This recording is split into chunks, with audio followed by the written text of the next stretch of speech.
സിന്ധു മാം, Naushitha ma'am ready അല്ലേ? നമുക്ക് start ചെയ്താലോ പതുക്കെ? ബാക്കിയുള്ളവർ ജോയിൻ ചെയ്തോളൂ. Okay, okay. റെഡിയാണ്. Yes. Okay Naushitha ma'am, start ചെയ്യാം. Hi all, good evening all. Very good evening. എൻ്റെ പേര് നൗഷിത. ഞാനൊരു കൗൺസിലറാണ്. മെൻ്റൽ ഹെൽത്ത് കോച്ചും ഒരു സോഷ്യൽ വർക്കറുമായിട്ട് വർക്ക് ചെയ്യുന്നു. ഓക്കെ, ഇന്ന് നമ്മൾ കൂടിച്ചേർന്നിട്ടുള്ളത് വിംബിളിൻ്റെ professional trainers course successfully complete ചെയ്യുന്ന ആളുകൾ 1 അവർ വെബിനാർ എടുക്കുന്ന പ്ലാറ്റ്ഫോമിലാണ്. ട്രെയിനേഴ്സ് ടോക്ക് എന്ന പ്ലാറ്റ്ഫോമിലാണ്. ഓക്കെ, ഞാൻ ഈ പ്രൊഫഷണൽ ട്രെയിനേഴ്സ് കോഴ്സിനെ കുറിച്ച് അറിയുന്നത് വിംബിളിൻ്റെ തന്നെ മോർണിംഗ് സർക്കിളിൽ നിന്നാണ്. അങ്ങനെയാണ് ഞാൻ ഈ കോഴ്സിൽ ജോയിൻ ചെയ്തത്. ജോയിൻ ചെയ്ത് 1-2 ക്ലാസ്സുകൾ കഴിഞ്ഞപ്പോൾ തന്നെ എൻ്റെ പേഴ്സണൽ ലൈഫിൽ തന്നെ വളരെ മാറ്റങ്ങൾ കൊണ്ടുവരാനും അതിലൂടെ ഒരു ഗ്രോത്തിലേക്ക് അല്ലെങ്കിൽ ഒരു വളർച്ചയിലേക്ക് എന്നെ എത്തിക്കാനും ഈ കോഴ്സിലൂടെ അർച്ചന മാമിനും ഫൈസൽ മാമിനും കഴിഞ്ഞിട്ടുണ്ടെന്നുള്ളത് ഈ ഒരു അവസരത്തിൽ അവരോട് പ്രത്യേകം നന്ദി അറിയിക്കുകയാണ്. ഓക്കെ, അപ്പോൾ ഇന്ന് നമുക്ക് സെഷൻ എടുക്കാൻ നമ്മോടൊപ്പം ചേർന്നിട്ടുള്ളത് കൊല്ലം ജില്ലയിലെ കരുനാഗപ്പള്ളിയിൽ നിന്നും സിന്ധു സരളാബായി മാമാണ്. കരിയർ മെൻറ്ററാണ്. കൂടാതെ VR സൊല്യൂഷൻ എന്ന് പറഞ്ഞൊരു IT ഫേമിൻ്റെ ഫൗണ്ടർ കൂടെയാണ്. അതുകൂടാതെ കരിയർ ഗൈഡൻസ് ആയിട്ട് ബന്ധപ്പെട്ട് ക്ലാരിയോൺ എന്ന് പറഞ്ഞിട്ടുള്ള ഒരു സംഭവം കൂടെ മാം സ്റ്റാർട്ട് ചെയ്തിട്ടുണ്ട്. നമ്മുടെ ഇന്നത്തെ സാഹചര്യത്തിൽ ഒരു 10th കഴിഞ്ഞാൽ കുട്ടികളെ ഏത് മേഖലയിലേക്ക് തിരിച്ചുവിടണം എന്നുള്ള കാര്യത്തിൽ പാരൻസിനായാലും കുട്ടികൾക്കായാലും ഭയങ്കര കൺഫ്യൂഷനാണ്. അവരെ ഇൻട്രസ്റ്റ് എന്താണ്, അല്ലെ അവരെ ഏത് സ്ട്രീമിലേക്ക് തിരിച്ചുവിട്ടാലാണ് അവർക്ക് അതിലേക്ക് എത്താൻ പറ്റുക എന്നൊക്കെയുള്ള ഭയങ്കര കൺഫ്യൂഷൻസ് ആണ് നമുക്ക് പാരൻസിനായാലും കുട്ടികൾക്കായാലും ഒക്കെ. അപ്പോൾ അതിനൊക്കെ നമുക്കൊരു തീരുമാനത്തിലെത്താനും അതിന് നല്ലൊരു എന്തൊക്കെ നമ്മൾ ചെയ്യണം എന്നുള്ളതൊക്കെ skill four a shared future എന്ന ഒരു സബ്ജക്റ്റിലൂടെ മാം ഇന്ന് നമുക്ക് പറഞ്ഞു തരുന്നതാണ്. അപ്പം മാമിനെ ഹാർദവമായി സ്വാഗതം ചെയ്യുന്നതോടൊപ്പം ട്രെയിനേഴ്സ് ടോക്കിൽ ഇന്ന് ജോയിൻ ചെയ്തിട്ടുള്ള എല്ലാവരെയും ഈ ഒരു പ്ലാറ്റ്ഫോമിലേക്ക് സ്വാഗതം ചെയ്യുന്നു. Okay ma'am. Thank you Naushitha. നല്ലൊരു വെൽക്കം തന്നതിന് ഇവിടെയുള്ള എല്ലാവരോടും അതിന് തന്നെ നന്ദി അറിയിക്കുകയാണ്. ട്രെയിനേഴ്സ് ടോക്കിൽ കുറച്ചായിട്ട് എനിക്ക് തോന്നുന്നു 4 ക്ലാസ്സസോളമായി. ഇവിടെയുള്ള നമ്മുടെ ഈ ഗ്രൂപ്പ് എന്ന് പറയുന്നത് ഒരു ഫാമിലി പോലെയാണ് നമുക്ക് ഫീൽ ചെയ്യുക. കാര്യം നമുക്ക് നമ്മുടെ പുതിയ ഐഡിയാസിനെ ഷെയർ ചെയ്യാം, നമുക്ക് അവിടുന്ന് സജഷൻസ് എടുക്കാം, ഇങ്ങനെയുള്ള കാര്യങ്ങളൊക്കെ. അപ്പൊ അതുകൊണ്ട് തന്നെ എന്തുകൊണ്ടും നമുക്ക് പേഴ്സണലി അല്ലെങ്കിൽ പ്രൊഫഷണലി ഗ്രോത്ത് ചെയ്യാൻ പറ്റിയ ഒരു പ്ലാറ്റ്ഫോമാണ് നമുക്ക് ഈ വിംബിളിന്റെ ട്രെയിനേഴ്സ് ടോക്ക് എന്ന് പറയുന്നത്. അപ്പം ഇന്നിവിടെ ഒരു ക്ലാസ് എടുക്കാന്ന് പറയുമ്പോൾ ഞാൻ ഇങ്ങനെ ആലോചിച്ചു ഇന്ന് എന്താണ് പറയുന്നതെന്ന് ആലോചിച്ചപ്പോൾ ഇന്ന് ജൂലൈ 15 ആണല്ലോ. അപ്പൊ ഇന്ന് വേൾഡ് യൂത്ത് സ്കിൽ ഡേ ആണ്. അപ്പൊ അതുമായിട്ട് ബന്ധപ്പെട്ടിട്ട് കുറച്ച് കാര്യങ്ങൾ. അപ്പം നമ്മൾ പലരും വർക്കിംഗ് പ്രൊഫഷണൽസ് ആണ്. അതുകൂടാണ്ട് നമ്മുടെ മക്കളൊക്കെ ഇപ്പം സ്കൂളുകളിലും കോളേജുകളിലും പഠിക്കുന്നവരുണ്ട്. അപ്പോൾ ഒരു പേരൻസിനോടെന്ന പോലെ അത് നമുക്ക് ഉപകരിക്കത്തക്ക രീതിയിൽ ആ സ്കിൽസിനെ കുറിച്ചിട്ടുള്ള കുറച്ച് കാര്യങ്ങളാണ് ഞാൻ ഇന്ന് ഷെയർ ചെയ്യുന്നത്. അപ്പം അത് എല്ലാവരിലേക്കും എത്താൻ വേണ്ടിയിട്ട് എല്ലാവരെയും ക്ഷണിക്കുകയാണ്. പിന്നെ മാക്സിമം ഇന്ററാക്റ്റീവ് സെഷൻസ് ആക്കുകയാണെങ്കിൽ അല്ലെങ്കിൽ എന്തെങ്കിലുമൊക്കെ കാര്യങ്ങൾ ഉണ്ടെന്നുണ്ടെങ്കിൽ ഷെയർ ചെയ്യുകയാണെങ്കിൽ നമുക്ക് കുറച്ചും കൂടി ഇത് കുറച്ച് ഇന്ററാക്റ്റീവ് ആയിട്ട് കൊണ്ടുപോകാനായിട്ട് പറ്റും. അപ്പം ഇന്ന് ജൂലൈ 15 ആണ്. അപ്പൊ വേൾഡ് യൂത്ത് സ്കിൽ ഡേ ആണ് എന്ന് പറയുന്നത്. അപ്പൊ ഇത് എന്താണെന്ന് വെച്ച് കഴിഞ്ഞാൽ ഈ നമ്മുടെ യൂത്തിന്, അതായത് യുവജനങ്ങൾക്ക് തൊഴില്, സംരംഭകത്വം അല്ലെങ്കിൽ മാന്യമായ ഒരു ജീവിതം അപ്പൊ എന്നിവയ്ക്ക് ആവശ്യമായിട്ടുള്ള കഴിവുകൾ വളർത്തേണ്ടതിന്റെ ആവശ്യകത ഈ ലോകത്തിനെ ഓർമ്മപ്പെടുത്താൻ വേണ്ടിയിട്ടാണ് ഇങ്ങനെ ഒരു ദിനം ആചരിക്കുന്നത്.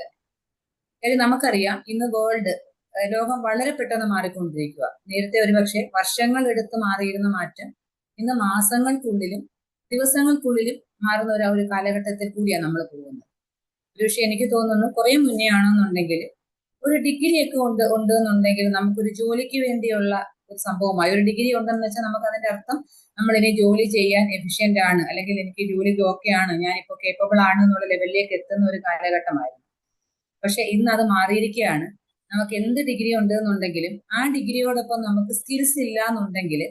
നമുക്ക് മുന്നോട്ട് പോകാൻ വളരെ ബുദ്ധിമുട്ടുള്ള ഒരു കാലഘട്ടത്തിലാണ് നമ്മൾ നിൽക്കുന്നത്. കാര്യം എന്ന് വെച്ച് കഴിഞ്ഞാൽ ആർട്ടിഫിഷ്യൽ ഇന്റലിജൻസ്, അല്ലെങ്കിൽ ഓട്ടോമേഷൻ, ഡിജിറ്റൽ ട്രാൻസ്ഫോർമേഷൻ, അല്ലെങ്കിൽ ഗ്രീൻ എക്കോണമി, ഇങ്ങനെയൊക്കെയുള്ള കാര്യങ്ങൾ കുറച്ചും കൂടി ലോകത്തിലേക്ക് എത്തിയിരിക്കുന്ന, തൊഴിൽ ലോകത്തെയും നമ്മുടെ ജീവിതത്തെയൊക്കെ മാറ്റിമറിക്കുന്ന ഒരു കാലഘട്ടത്തിലാണ് നമ്മളിന്ന് നിൽക്കുന്നത്. അപ്പൊ ഈ skills four a shared future എന്ന് പറയുന്നത് നമ്മുടെ 2026 വേൾഡ് യൂത്ത് സ്കിൽ ഡേയുടെ ഒരു പ്രമേയമാണ്, അവരുടെ ഈ വർഷത്തെ പ്രമേയമാണ്. അപ്പൊ അതുകൊണ്ട് വ്യക്തമാക്കുന്നതെന്ന് വെച്ച് കഴിഞ്ഞാൽ നമുക്ക് ഫ്യൂച്ചറിൽ സക്സസ് ആകണമെങ്കിൽ, കാര്യം നമ്മൾ പഠിക്കാൻ തുടങ്ങുന്നതും നമ്മൾ എന്തെങ്കിലും കോഴ്സുകൾ ചെയ്യുന്നതും അത് സക്സസ്ഫുള്ളി കംപ്ലീറ്റ് ചെയ്യുന്നതും എല്ലാം നമ്മളെ സംബന്ധിച്ചോളം നമ്മുടെ ഫ്യൂച്ചർ ആണല്ലോ നമ്മൾ മുന്നിൽ കാണുന്നത്. നമ്മളാണെങ്കിലും നമ്മുടെ കുഞ്ഞുങ്ങൾക്ക് വേണ്ടി ചെയ്യുമ്പോഴും നമ്മൾ ഫ്യൂച്ചർ ആണല്ലോ മുന്നിൽ കാണുന്നത്. പക്ഷെ ഇനിയുള്ള ഫ്യൂച്ചറിൽ, ഇനി അങ്ങോട്ട് നമുക്ക് ആ ഫ്യൂച്ചർ വിജയകരമാക്കണം എന്നുണ്ടെങ്കിൽ നമ്മൾ ഈ നേടിയെടുത്ത ഡിഗ്രി മാത്രം പോരാ, അതിനപ്പുറത്തേക്ക് നമുക്ക് ഈ ഡിജിറ്റൽ വേൾഡിനെ ആത്മവിശ്വാസത്തോടു കൂടി ഉപയോഗിക്കാൻ പറ്റുന്ന ഒരു കഴിവ് നമ്മളിൽ ഉണ്ടായിരിക്കണം. അതല്ലാന്നുണ്ടെങ്കിൽ ഈ കൃത്രിമ ബുദ്ധിയോടൊപ്പം നമുക്ക് പ്രവർത്തിക്കാനുള്ള ഒരു അറിവ് നമ്മൾ ഉണ്ടാക്കിയെടുക്കണം, അല്ലെ? അതൊക്കെ കൂടാതെ ഈ പരിസ്ഥിതിയെ സംരക്ഷിച്ചുകൊണ്ട് നമുക്ക് വികസനം മുന്നോട്ട് എന്നുള്ള രീതിയിലേക്കുള്ള ഒരു മനോഭാവം, കാര്യം പരിസ്ഥിതിയെ സംരക്ഷിക്കുക എന്നുള്ളതും വളരെ ഇമ്പോർട്ടന്റ് ആയിട്ടുള്ള കാര്യമാണ് ഇന്നത്തെ കാലഘട്ടത്തിൽ. അപ്പൊ ഇതിനൊക്കെ അപ്പുറത്ത് മനുഷ്യ സഹജമായിട്ടുള്ള കുറച്ച് കഴിവുകളുണ്ടല്ലോ, അതായത് വേറെ ആർക്കും ഇല്ലാത്ത മനുഷ്യന് കിട്ടിയേക്കുന്ന കുറച്ച് കഴിവുകളുണ്ട്. ഒരു സഹാനുഭൂതി, അല്ലെങ്കിൽ നമുക്ക് എന്തെങ്കിലും പ്രശ്നങ്ങൾ വന്നാൽ പരിഹരിക്കാനുള്ള കഴിവ്, ഒരു ടീമിനോടൊപ്പം ചേർന്ന് പോകാനുള്ള കപ്പാസിറ്റി, എന്തെങ്കിലും ഒരു പ്രശ്നം പറ്റിക്കഴിഞ്ഞാൽ പെട്ടെന്ന് അതിൽ നിന്ന് തിരിച്ചു കയറാനുള്ള കാര്യം, ഇതൊക്കെ മനുഷ്യന് മാത്രം തന്നിട്ടുള്ള ഈ മനുഷ്യ സഹജമായ ഈ സ്കില്ലുകളും കൂടി ഉണ്ടെങ്കിൽ മാത്രമേ നമുക്കിനി ഫ്യൂച്ചറിലേക്ക് നമ്മൾ ഫ്യൂച്ചർ റെഡി ആയി എന്ന് പറയാൻ പറ്റുള്ളൂ. അപ്പൊ അതുകൊണ്ടാണ് ഈ skilled for a shared future എന്നുള്ള രീതിയിലേക്ക് ഉദ്ദേശിക്കുന്നത് സ്കിൽസിനെ കുറിച്ച് പറയുമ്പോൾ. അപ്പൊ നമ്മൾ ഇപ്പം ഞാനിപ്പം കരിയർ ഗൈഡൻസ് ചെയ്യുന്നുണ്ട്. അപ്പൊ നമ്മളിലേക്ക് പല കുട്ടികളും വരാറുണ്ട്, അല്ലെ പേരൻസ് വരാറുണ്ട്. അപ്പൊ ഇവരൊക്കെ നമ്മളോട് ചോദിക്കുന്നതെന്ന് വെച്ച് കഴിഞ്ഞാൽ ഇപ്പം എയുടെ കാലഘട്ടമാണല്ലോ. അപ്പൊ ഈ എയുടെ കാലഘട്ടത്തിൽ എ പെട്ടെന്ന് എടുക്കാത്ത മേഖല ഏത് എന്നുള്ള ഒരു ക്വസ്റ്റ്യനിലേക്ക് പലപ്പോഴും പേരൻസ് പോകാറുണ്ട്. അപ്പൊ എ കടന്നു വരാത്തൊരു മേഖല ഉണ്ടോ എന്ന് ചോദിച്ചാൽ ഇല്ല, കാര്യം ടെക്നോളജി ഇന്ന് വന്നുകൊണ്ടിരിക്കും. പക്ഷെ എ കടന്നു വന്നു എന്നുള്ളത് കൊണ്ട് ഒരിക്കലും നമ്മുടെ തൊഴിൽ നഷ്ടമാകത്തില്ല. പക്ഷെ ആ മാറുന്ന കാലഘട്ടത്തിൽ നമ്മുടെ സ്കിൽസിനെ അപ്ഗ്രേഡ് ചെയ്യാൻ നമുക്ക് പറ്റിയില്ല എന്നുണ്ടെങ്കിൽ തീർച്ചയായിട്ടും നമ്മൾ ഔട്ട്ഡേറ്റഡ് ആയി. അപ്പൊ നേരത്തെ ഏതെങ്കിലും ഒരു ഡിഗ്രി ഉണ്ട് എന്നുണ്ടെങ്കിൽ ഒരു തൊഴിൽ എന്നുള്ളതിന് പകരം ഇപ്പം ഏറ്റവും കൂടുതൽ അവസരങ്ങൾ കിട്ടുന്നത് ആർക്കാണെന്ന് വെച്ചാൽ നമുക്ക് പഠിക്കാൻ തയ്യാറുള്ളവർക്കും, അല്ലെങ്കിൽ മാറാൻ തയ്യാറുള്ളവർക്കും, പുതിയ സ്കിൽസിനെ അപ്ഡേറ്റ് ചെയ്യാൻ തയ്യാറുള്ളവരുടെയും ഒരു കാലഘട്ടത്തിലാണ് നമ്മൾ ഇന്ന് ജീവിക്കുന്നത്. അതുകൊണ്ടാണ് ഈ സ്കിൽസ് എന്ന വേർഡ് കുറെ കാലമായിട്ട് നമ്മൾ ഭയങ്കര ഇമ്പോർട്ടന്റ് ആയിട്ട് കേൾക്കുന്ന ഒരു കാര്യമാണ്. അപ്പൊ ആ മാറ്റം അല്ലെങ്കിൽ ആ അപ്ഡേഷൻ ഒക്കെ നമ്മുടെ ഫ്യൂച്ചറിന് വളരെ ആവശ്യമാണ്. അപ്പൊ നമ്മൾ ഈ പറഞ്ഞതുപോലെ നമ്മൾ പേരൻസ്, നമ്മൾ നമ്മുടെ കുഞ്ഞുങ്ങളെ വളർത്തുമ്പോൾ നമ്മൾ അവരെ ഇന്നത്തേക്ക് വേണ്ടി വളർത്തണോ അതോ നാളത്തെ ലോകത്തിന് വേണ്ടി വളർത്തണോ എന്നുള്ളതാണ്. കാര്യം നമ്മുടെ പരിമിതമായ അറിവുകൾ വെച്ചിട്ട് നമ്മൾ ചില കാര്യങ്ങൾ കൊടുക്കുമ്പോൾ കുഞ്ഞുങ്ങൾക്ക് എക്സ്പ്ലോർ ചെയ്യാനുള്ള പല സാഹചര്യങ്ങളും നഷ്ടമാകും. കാര്യം നമ്മൾ ഒരിക്കലും അവരെ ഇന്ന് കാണുന്ന കാലഘട്ടത്തിന് വേണ്ടിയല്ല വളർത്തേണ്ടത്, അവരെ നാളേക്ക് വേണ്ടിയിട്ട. അപ്പം നമ്മൾ ഓരോ പേരൻസും ചോദിക്കേണ്ട ഒരു ക്വസ്റ്റ്യൻ ആണത്, ഞാൻ എൻ്റെ കുഞ്ഞുങ്ങളെ ഇന്നത്തേക്ക് വേണ്ടി വളർത്തണോ അതോ ഇനി വരുന്ന ലോകത്തിനേക്ക് വേണ്ടിയാണോ ഞാൻ എൻ്റെ കുഞ്ഞുങ്ങളെ വളർത്തേണ്ടത് എന്നുള്ളത്. കാര്യം നമ്മളിപ്പോൾ അതിനുള്ള കാരണമൊക്കെ നമ്മൾ പറഞ്ഞു. ഈ ആർട്ടിഫിഷ്യൽ ഇന്റലിജൻസ്, ഓട്ടോമേഷൻ, ഡിജിറ്റൽ, ഇങ്ങനെ എന്താ പറയുക, ടെക്നോളജി അല്ലെങ്കിൽ മാറ്റങ്ങൾ സംഭവിച്ചുകൊണ്ടിരിക്കുന്ന ഒരു കാലഘട്ടത്തിലാണ് നമ്മൾ. പക്ഷെ നേരത്തെ നമുക്ക് വേണമെന്നുണ്ടെങ്കിൽ ഒരു ഡിഗ്രി ഉണ്ടെങ്കിൽ നമുക്ക് അത് മതി, നമുക്ക് വർഷങ്ങളോളം ജോലി ചെയ്യാനുള്ള കാരണമായി. പക്ഷെ ഇന്ന് അങ്ങനെയല്ല. ഈ ഡിഗ്രി എന്ന് പറയുന്നത് ഒരു തുടക്കം മാത്രമാണ്. അത് കഴിഞ്ഞിട്ട് വീണ്ടും വീണ്ടും കാര്യങ്ങൾ ഇങ്ങനെ പഠിക്കാൻ കിടക്കുകയാണ്. അപ്പൊ അതുകൊണ്ട് തന്നെയാണ് ഈ പ്രമേയത്തിന് അല്ലെങ്കിൽ ഈ skills four a shared future എന്നുള്ള ആ ഒരു വാക്യത്തിന് കുറച്ചും കൂടെ ഇമ്പോർട്ടൻസ് വരുന്നത്. നമ്മളിപ്പോ ഒരു കമ്പനിയിൽ കയറുവാണെന്നുണ്ടെങ്കിൽ നേരത്തെയൊക്കെ നിങ്ങൾക്ക് എന്ത് ചെയ്യാൻ അറിയാമെന്നുള്ളത്, അല്ലെ, നമുക്ക് എന്ത് അറിയാമെന്നുള്ളതായിരുന്നു. പക്ഷെ ഇപ്പൊ അങ്ങനെയല്ല, നമുക്ക് എന്ത് ചെയ്യാൻ കഴിയും എന്നുള്ളതാണ് കമ്പനികൾ അന്വേഷിക്കുന്നത്. അല്ലാതെ നമ്മളുടെ പരിമിതമായ അറിവുകൾ അവർക്ക് ആവശ്യമില്ല. അപ്പൊ അതുകൊണ്ട് തന്നെ നമ്മൾ എത്ര മാർക്ക് വാങ്ങി എന്നുള്ളതിനപ്പുറം നമുക്ക് കുറച്ചും കൂടി സ്കിൽസ് എടുക്കാൻ വേണ്ടിയിട്ട് നമ്മൾ നമ്മുടെ മക്കളെ കുറച്ചും കൂടി പ്രാപ്തരാക്കുക, അല്ലെങ്കിൽ നമ്മൾ മാർക്കിനപ്പുറത്തേക്ക് ആ ജീവിക്കാൻ വേണ്ടിയിട്ടുള്ള പ്രാപ്തിയിലേക്ക് നമ്മൾ അവരെ എത്തിക്കണം. കാര്യം ഇന്നത്തെ ലോകത്ത് നമ്മൾ ജീവിക്കണം എന്നുണ്ടെങ്കിൽ, അല്ലെങ്കിൽ ഈ കമ്പനികൾ ചോദിക്കുന്നത് നിങ്ങൾക്ക് ഇന്ന പ്രശ്നത്തിന് പരിഹാരം കാണാൻ പറ്റുമോ, അല്ലെങ്കിൽ ഇന്ന ടീമിനോടൊപ്പം പ്രവർത്തിക്കാനുള്ള ഒരു കപ്പാസിറ്റി നിങ്ങൾക്കുണ്ടോ, അതല്ലാന്നുണ്ടെങ്കിൽ പുതിയ കാര്യങ്ങളെ നിങ്ങൾക്ക് പഠിക്കാൻ നിങ്ങൾ തയ്യാറാണോ, അല്ലെങ്കിൽ ഈ പുതിയതായിട്ട് വരുന്ന മാറ്റങ്ങളോട് നമുക്ക് പൊരുത്തപ്പെടാൻ പറ്റുമോ. കാര്യം നമ്മളുടെയൊക്കെ പ്രശ്നം എന്ന് വെച്ച് കഴിഞ്ഞാൽ നമ്മളെല്ലാവരും സാഹചര്യങ്ങൾ മാറണം എന്ന് ആഗ്രഹിക്കുന്നവർ. കാര്യം നമുക്ക് നമ്മുടെ ജീവിത രീതിയിലും കാര്യങ്ങളിലും ഒക്കെ മാറ്റം വരണം. പക്ഷെ അതിനെപ്പോഴും നമ്മൾ ആഗ്രഹിക്കുന്നത് സാഹചര്യങ്ങൾ മാറണം എന്നാണ്. അപ്പൊ നമ്മൾ മാറാൻ നമ്മൾ പലപ്പോഴും തയ്യാറാകില്ല. അപ്പൊ അതിന് ആ ഇൻസാനിറ്റി എന്നുള്ള ഒരു വേർഡ് തന്നെ നമ്മൾ പറയാറുണ്ട്. Doing the same thing again and expecting A different result എന്ന് നമ്മൾ പറയാറുണ്ട്. നമ്മൾ ചെയ്യുന്ന കാര്യങ്ങൾക്ക് നമ്മൾ ഒരു മാറ്റവും വരുത്തില്ല, പക്ഷെ നമ്മൾ എക്സ്പെക്ട് ചെയ്യുന്ന ഒരു റിസൾട്ട് ഡിഫറെന്റ് ആണ്. പക്ഷെ അങ്ങനെ ഒരിക്കലും നമുക്ക് ഇനിയുള്ള ഒരു കമ്പനിയിലോ ഇനിയുള്ള ഒരു ലോകത്തിലോ ഫ്യൂച്ചർ റെഡി ആയിട്ട് നിൽക്കാൻ നമുക്ക് പറ്റുകയില്ല. അപ്പൊ അവിടെ നമ്മൾ മാറാൻ തയ്യാറാകണം, അല്ലെങ്കിൽ നമുക്ക് അവിടെ ഇന്നോവേഷൻ കൊണ്ടുവരാനായിട്ട് നമുക്ക് പറ്റണം. അതിനൊക്കെ അപ്പുറം നമ്മൾ എല്ലാവരും പറയും നമുക്ക് ഇപ്പൊ AI നമ്മൾ ഉപയോഗിക്കും. AI തന്നെ അല്ലെങ്കിൽ ഈ ആർട്ടിഫിഷ്യൽ ഇന്റലിജൻസിനെയോ ഡിജിറ്റൽ എക്കോണമിയോ ഒക്കെ നമുക്ക് ഉത്തരവാദിത്തത്തോടു കൂടി നമുക്ക് ഉപയോഗിക്കാൻ പറ്റണം. ഉപയോഗിച്ചു എന്ന് പറഞ്ഞതുകൊണ്ട് കാര്യമില്ല, ഇതിന് ഉത്തരവാദിത്തത്തോടു കൂടി ഉപയോഗിക്കാൻ പറ്റുന്ന അങ്ങനെയുള്ള ഒരു രീതിയിലേക്ക്, സ്കിൽസിലേക്ക് നമ്മൾ എത്തണം. അപ്പൊ നമ്മൾ നമ്മുടെ കുഞ്ഞുങ്ങളോട് ചോദിക്കുമ്പോഴാണെങ്കിലും എത്ര മാർക്ക് വാങ്ങി എന്നുള്ളതിനപ്പുറം എന്ത് സ്കിൽസ് ആണ് അല്ലെങ്കിൽ എന്തെങ്കിലും പുതിയ കാര്യങ്ങൾ നമ്മൾ പഠിച്ചോ എന്ന് ചോദിക്കുന്ന ഒരു ലെവലിലേക്ക് എത്തുക എന്നുള്ളതാണ്. അപ്പൊ പേരൻസ് മനസ്സിലാക്കേണ്ട ഒരു കാര്യം, അല്ലെങ്കിൽ നമ്മൾ മനസ്സിലാക്കേണ്ട ഒരു കാര്യം നമ്മുടെ കുഞ്ഞുങ്ങളൊക്കെ പോകുന്നവരെ കാര്യം നമുക്ക് പരിമിതമായ കുറച്ച് അറിവുകൾ, എല്ലാവർക്കും എല്ലാ അറിവും ഉണ്ടാകണം എന്നില്ല. അതുകൊണ്ട് തന്നെ ചിലപ്പോൾ നമ്മളൊന്നും അപ്ഡേറ്റ് ആവത്തില്ല. അപ്പൊ നമ്മൾ പണ്ട് തൊട്ടേ വിശ്വസിക്കുന്ന കാര്യം മാർക്കാണ് ഇമ്പോർട്ടന്റ് എന്നുള്ളതാണ്. മാർക്ക് ഇമ്പോർട്ടന്റ് തന്നെയാണ്, പക്ഷെ അതുകൊണ്ട് എല്ലാം ആകത്തില്ല എന്നുള്ളത്. ഇപ്പൊ ഒരേ ക്ലാസ്സിൽ പഠിക്കുന്ന 2 കുട്ടികൾ നല്ല മാർക്ക് വാങ്ങിച്ചു, പക്ഷെ ഞാനൊരു ജോലിക്ക് ചെല്ലുമ്പം അല്ലെങ്കിൽ ഞാനൊരു ഇന്റർവ്യൂവിന് ചെല്ലുമ്പം ആ ഇന്റർവ്യൂവറെ ഞാൻ കാണുന്നത് ചിലപ്പോൾ ഒരു 5 മിനിറ്റോ അല്ലെങ്കിൽ ഒരു 10 മിനിറ്റോ ആയിരിക്കും. ആ സമയം കൊണ്ട് എനിക്ക് എന്തറിയാം അല്ലെങ്കിൽ ഞാൻ ആരാണ് എന്ന് അവരോട് പ്രസന്റ് ചെയ്യാൻ എനിക്ക് പറ്റിയില്ല എന്നുണ്ടെങ്കിൽ ഞാൻ ഈ വാങ്ങിച്ച മാർക്കിനോ കാര്യങ്ങൾക്കോ ഒന്നും ഒരു വിലയുമില്ല, ഇല്ലേ? അപ്പൊ അവിടെ നമുക്ക് കമ്മ്യൂണിക്കേഷൻ എന്ന് പറയുന്ന സ്കില്ല് വേണം. എന്നെ അവിടെ പ്രസന്റ് ചെയ്യാൻ എനിക്ക് പറ്റണം. അപ്പം അതൊക്കെ, അങ്ങനെയുള്ള സ്കിൽസും ഒക്കെ നമ്മുടെ കുഞ്ഞുങ്ങൾക്ക് ഈ മാർക്കിനോടൊപ്പം കൊണ്ടുവരാൻ വേണ്ടിയിട്ട് നമ്മൾ ശ്രമിക്കണം, അല്ലെങ്കിൽ നമ്മൾ കുറച്ചും കൂടെ അത് മനസ്സിലാക്കുക എന്നുള്ളതാണ് ഈ ഒരു ലോകത്ത്. രണ്ടാമത്തെന്ന് പറയുന്നത് നമ്മുടെ സ്കിൽസിനെ എൻകറേജ് ചെയ്യുക, അല്ലാതെ ജസ്റ്റ് സ്പോർട്സിനെ മാത്രമല്ല. അപ്പം നമ്മൾ ചിലപ്പോൾ കാണാറുണ്ട് പരിപാടി ഉണ്ടായിരുന്നു, അല്ലെങ്കിൽ ഇന്ന് അവിടെ ഒരു പ്രസന്റേഷൻ ഉണ്ടായിരുന്നു എന്നൊക്കെ പറയുമ്പോൾ തന്നെ പേരൻസ് പറയാറുണ്ട് അതൊക്കെ അവിടെ നിൽക്കട്ടെ, നിനക്ക് കഴിഞ്ഞ പ്രാവശ്യം എത്ര മാർക്ക് ഉണ്ടായിരുന്നു, അല്ലെങ്കിൽ നീ ഇപ്പോഴും ഇനി അതേപോലെ തന്നെ തുടരാനാണോ ഉദ്ദേശം, നീ അതൊക്കെ അങ്ങോട്ട് മാറ്റി വെച്ചിട്ട് അത് പഠിച്ച് മാർക്ക് വാങ്ങിക്കാൻ നോക്ക് എന്ന് പറയുന്ന പേരൻസിനെ നമ്മൾ കണ്ടിട്ടുണ്ട്. അപ്പൊ അവിടെ നമ്മൾ സ്കിൽസിനെ ഒന്നും നോക്കുന്നില്ല, നമ്മൾ എഴുതി കിട്ടുന്ന മാർക്കുകളുടെ പുറകെ മാത്രമാണ് പോകുന്നത്. പക്ഷെ അങ്ങനെ ആകരുത് എന്നുള്ളതാണ്. പിന്നെ നമ്മൾ നേരത്തെ പറയുന്ന പോലെ കുഞ്ഞുങ്ങളെ കമ്പയർ ചെയ്യാതിരിക്കുക. അത് മാത്രമല്ല, കുട്ടികളെ ചിൽഡ്രൻ ലേൺ അവരെ നമ്മൾ പഠിക്കാൻ അനുവദിക്കുക. ഇപ്പൊ നമ്മുടെ പ്രശ്നം എന്ന് വെച്ചാൽ പലപ്പോഴും ഞാനൊക്കെ ആണെങ്കിലും നേരത്തെ ചെയ്തിട്ടുണ്ട്, പ്രത്യേകിച്ച് മൂത്ത കുട്ടികളുടെ അടുത്തൊക്കെ ആയിട്ട് എനിക്ക് തോന്നിയിട്ടുള്ളത്, നമ്മളെല്ലാം ഇവരെ അങ്ങ് ചെയ്യാൻ സഹായിക്കും. നമ്മൾ ഒരിക്കലും ഇവർ ഒറ്റയ്ക്ക് ഒരു കാര്യവും ചെയ്യാൻ നമ്മൾ സമ്മതിക്കത്തില്ല. എഴുതണമെങ്കിലും ചെയ്യണമെങ്കിലും ഒക്കെ നമ്മൾ കൂടെ ചെന്നിരിക്കും.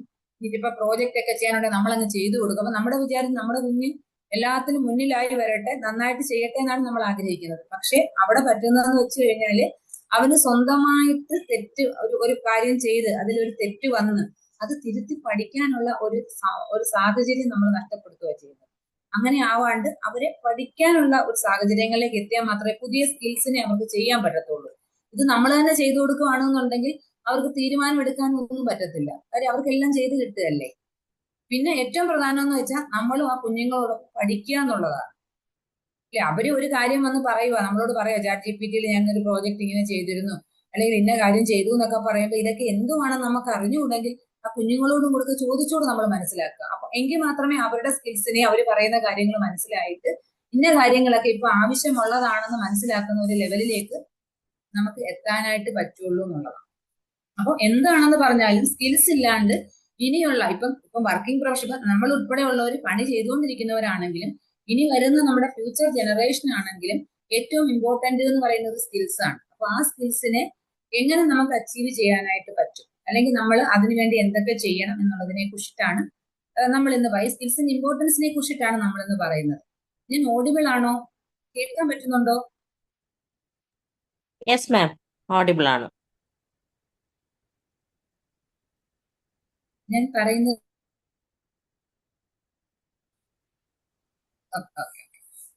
അപ്പൊ നമ്മൾ കുഞ്ഞുങ്ങളോട് പറഞ്ഞു കൊടുക്കുമ്പോ, അല്ലെങ്കിൽ നമ്മൾ എന്ത് സാധനവും നമ്മൾ പറയാറുണ്ട്, ഒരു പർപ്പസ് അറിഞ്ഞിട്ട് നമ്മൾ ചെയ്യുക, അല്ലെ പർപ്പസ് മനസ്സിലാക്കി ചെയ്യുന്ന എന്ത് കാര്യങ്ങൾക്കും കുറച്ചും കൂടി എന്താ പറയാ എഫക്റ്റ് ഉണ്ടായിരിക്കും.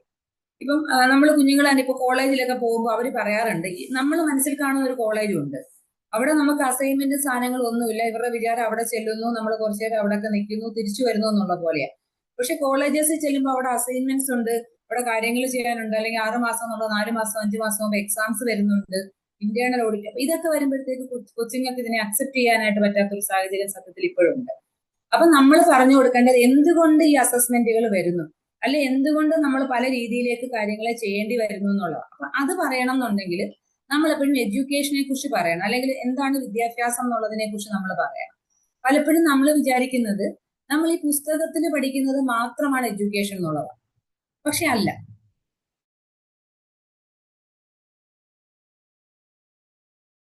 ഒരു സൊസൈറ്റി ഉണ്ടായിരുന്നു എന്നൊക്കെ പറയാറുണ്ട്.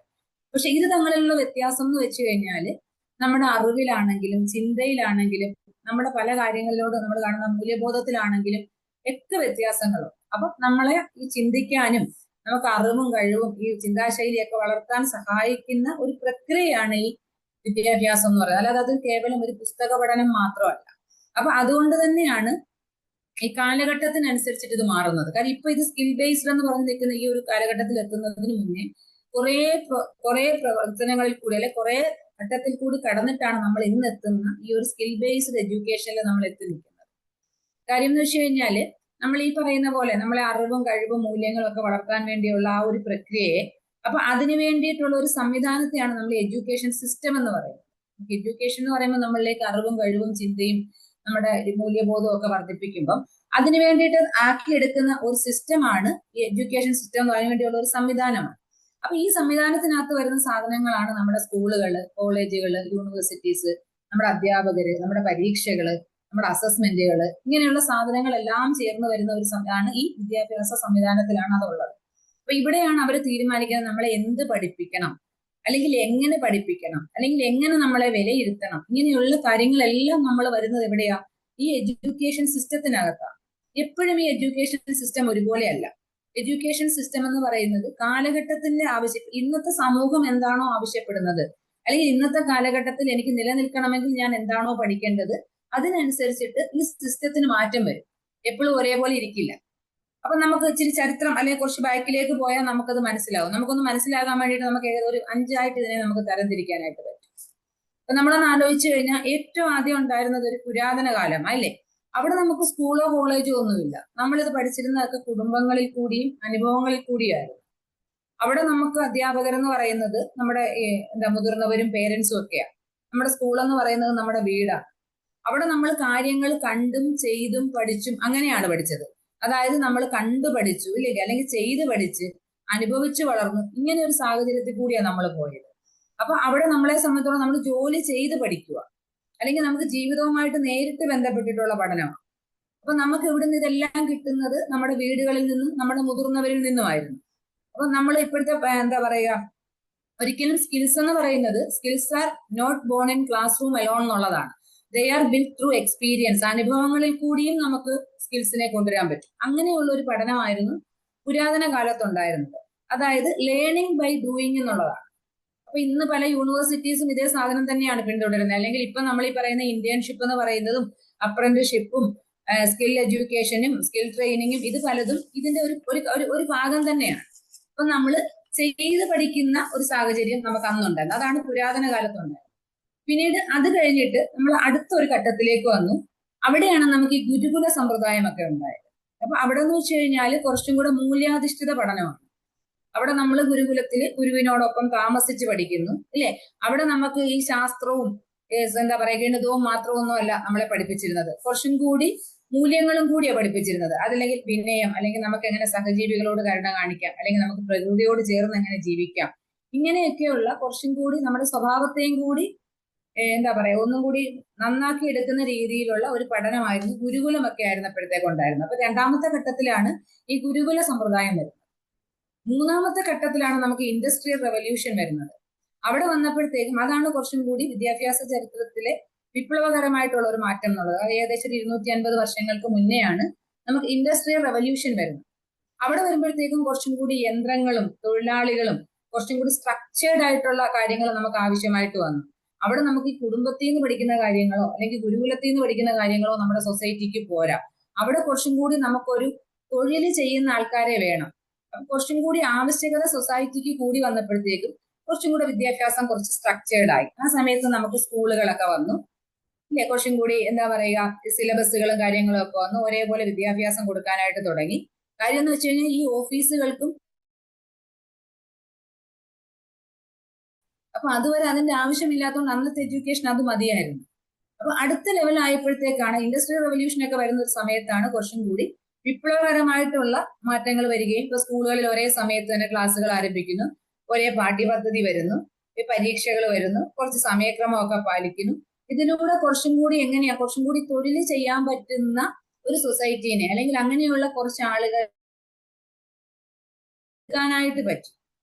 അപ്പൊ എന്ന് വെച്ചാൽ തൊഴിൽ ശക്തമായിട്ടുള്ള ഒരു സൊസൈറ്റീനെ നമ്മൾ സൃഷ്ടിച്ചു. അപ്പൊ അവർക്ക് എന്ത് കാര്യങ്ങളും ചെയ്യാൻ പറ്റും. അപ്പൊ ആദ്യം നമ്മൾ പുരാതന കാലത്ത് നമ്മുടെ വീടുകളിൽ നിന്നൊക്കെ പഠിച്ചു, അടുത്ത കേസ് നമ്മൾ ഗുരുകുലത്തിലേക്കൊക്കെ ആയി, അത് കഴിയുമ്പോൾ നമ്മൾ ഇൻഡസ്ട്രിയൽ റവല്യൂഷനിലേക്കായി, അതിനുശേഷമാണ് ആധുനിക കാലഘട്ടം വരുന്നത്. ആ സമയമായപ്പോഴത്തേക്കും ഗവൺമെന്റ് എഡ്യൂക്കേഷനെയൊക്കെ ഏറ്റെടുക്കുന്ന ഒരു സിറ്റുവേഷനിലേക്ക് എത്തി. അതിനു മുന്നേ അങ്ങനെയല്ല ചെയ്തുകൊണ്ടിരുന്നത്. കാര്യം അവർ ഏറ്റെടുത്തു, അധ്യാപക പരിശീലനമൊക്കെ കൊടുത്തു. എന്നുവെച്ചാൽ കുറച്ച് ആൾക്കാർ മാത്രം പോരാ, എഡ്യൂക്കേഷനിൽ കൂടി മാത്രമേ നമ്മുടെ സൊസൈറ്റീനെ മുന്നോട്ട് കൊണ്ടുവരാൻ പറ്റൂ എന്നുള്ളത് മനസ്സിലായി. അപ്പൊ എല്ലാവർക്കും വിദ്യാഭ്യാസം വേണമെന്നുള്ള ഒരു കാലഘട്ടത്തിലേക്ക് നമ്മൾ എത്തി. അപ്പൊ ഈ ഇൻഡസ്ട്രിയൽ റവല്യൂഷൻ അപ്പുറത്തേക്ക് കുറച്ചും കൂടി സ്ട്രക്ചേർഡ് ഫോമിലേക്കായി. അങ്ങനെ ആ ഒരു കാലഘട്ടത്തിൽ കൂടി അങ്ങനെയും കടന്നുപോയി. അതിന് ശേഷമാണ് നമ്മൾ ഇന്ന് നിൽക്കുന്ന ഈ സ്കിൽ ബേസ്ഡ് ലേണിംഗിലേക്ക് നമ്മൾ എത്തി നിൽക്കുന്നത്. അപ്പൊ നമുക്ക് മനസ്സിലാക്കേണ്ട ഒരു കാര്യം, എപ്പോഴാണെങ്കിലും സൊസൈറ്റിക്ക് എന്താണോ ആവശ്യമുള്ളത്, അല്ലെ ഇന്ന് നമ്മൾ നിൽക്കുന്നത് സ്കിൽ ബേസ്ഡ് എഡ്യൂക്കേഷനിലാണ്. കാര്യം തൊട്ടു മുന്നേയുള്ള സമയത്ത് കൂടുതൽ കുട്ടികൾക്ക് വിദ്യാഭ്യാസം ലഭിച്ചു, അല്ലെ നമ്മൾ സാക്ഷരത കൈവരിച്ചു, സാമൂഹ്യ പുരോഗതി ഉണ്ടായി. അപ്പൊ ഈ സ്കിൽ ബേസ്ഡ് എഡ്യൂക്കേഷനിൽ എത്തി നിൽക്കുന്ന ഈ സമയത്ത് നമുക്ക് ഇത് മാത്രം പോരാ. നമ്മൾ കുറച്ചും കൂടി എയുടെയും ഡിജിറ്റൽ സംഭവങ്ങളുടെയും സമയത്ത് നിൽക്കുന്നത് കൊണ്ട് ഇനി എങ്ങനെയുള്ള രീതിയിൽ നമ്മൾ പഠിച്ചെങ്കിൽ മാത്രമേ നമുക്ക് മുന്നോട്ട് പോകാൻ പറ്റൂ, അല്ലെങ്കിൽ ഈ സൊസൈറ്റിയിൽ നമുക്ക് ജീവിക്കണമെങ്കിൽ എന്ത് ചെയ്യണം, അല്ലെങ്കിൽ നമ്മൾ നിൽക്കുന്ന ഒരു വർക്ക് ഫോഴ്സിൽ, ഒരു വർക്ക് ലൈഫിൽ നമുക്ക് ഉയരങ്ങളിലേക്ക് എത്തണമെങ്കിൽ എന്ത് ചെയ്യണം. അതുകൊണ്ടാണ് നമ്മൾ ഇന്ന് നിൽക്കുന്ന ഈ കാലഘട്ടത്തിൽ എത്തുന്നത്. ഇന്നിപ്പോ സാങ്കേതിക വിദ്യയ്ക്ക് അപ്പുറം ഡിഗ്രി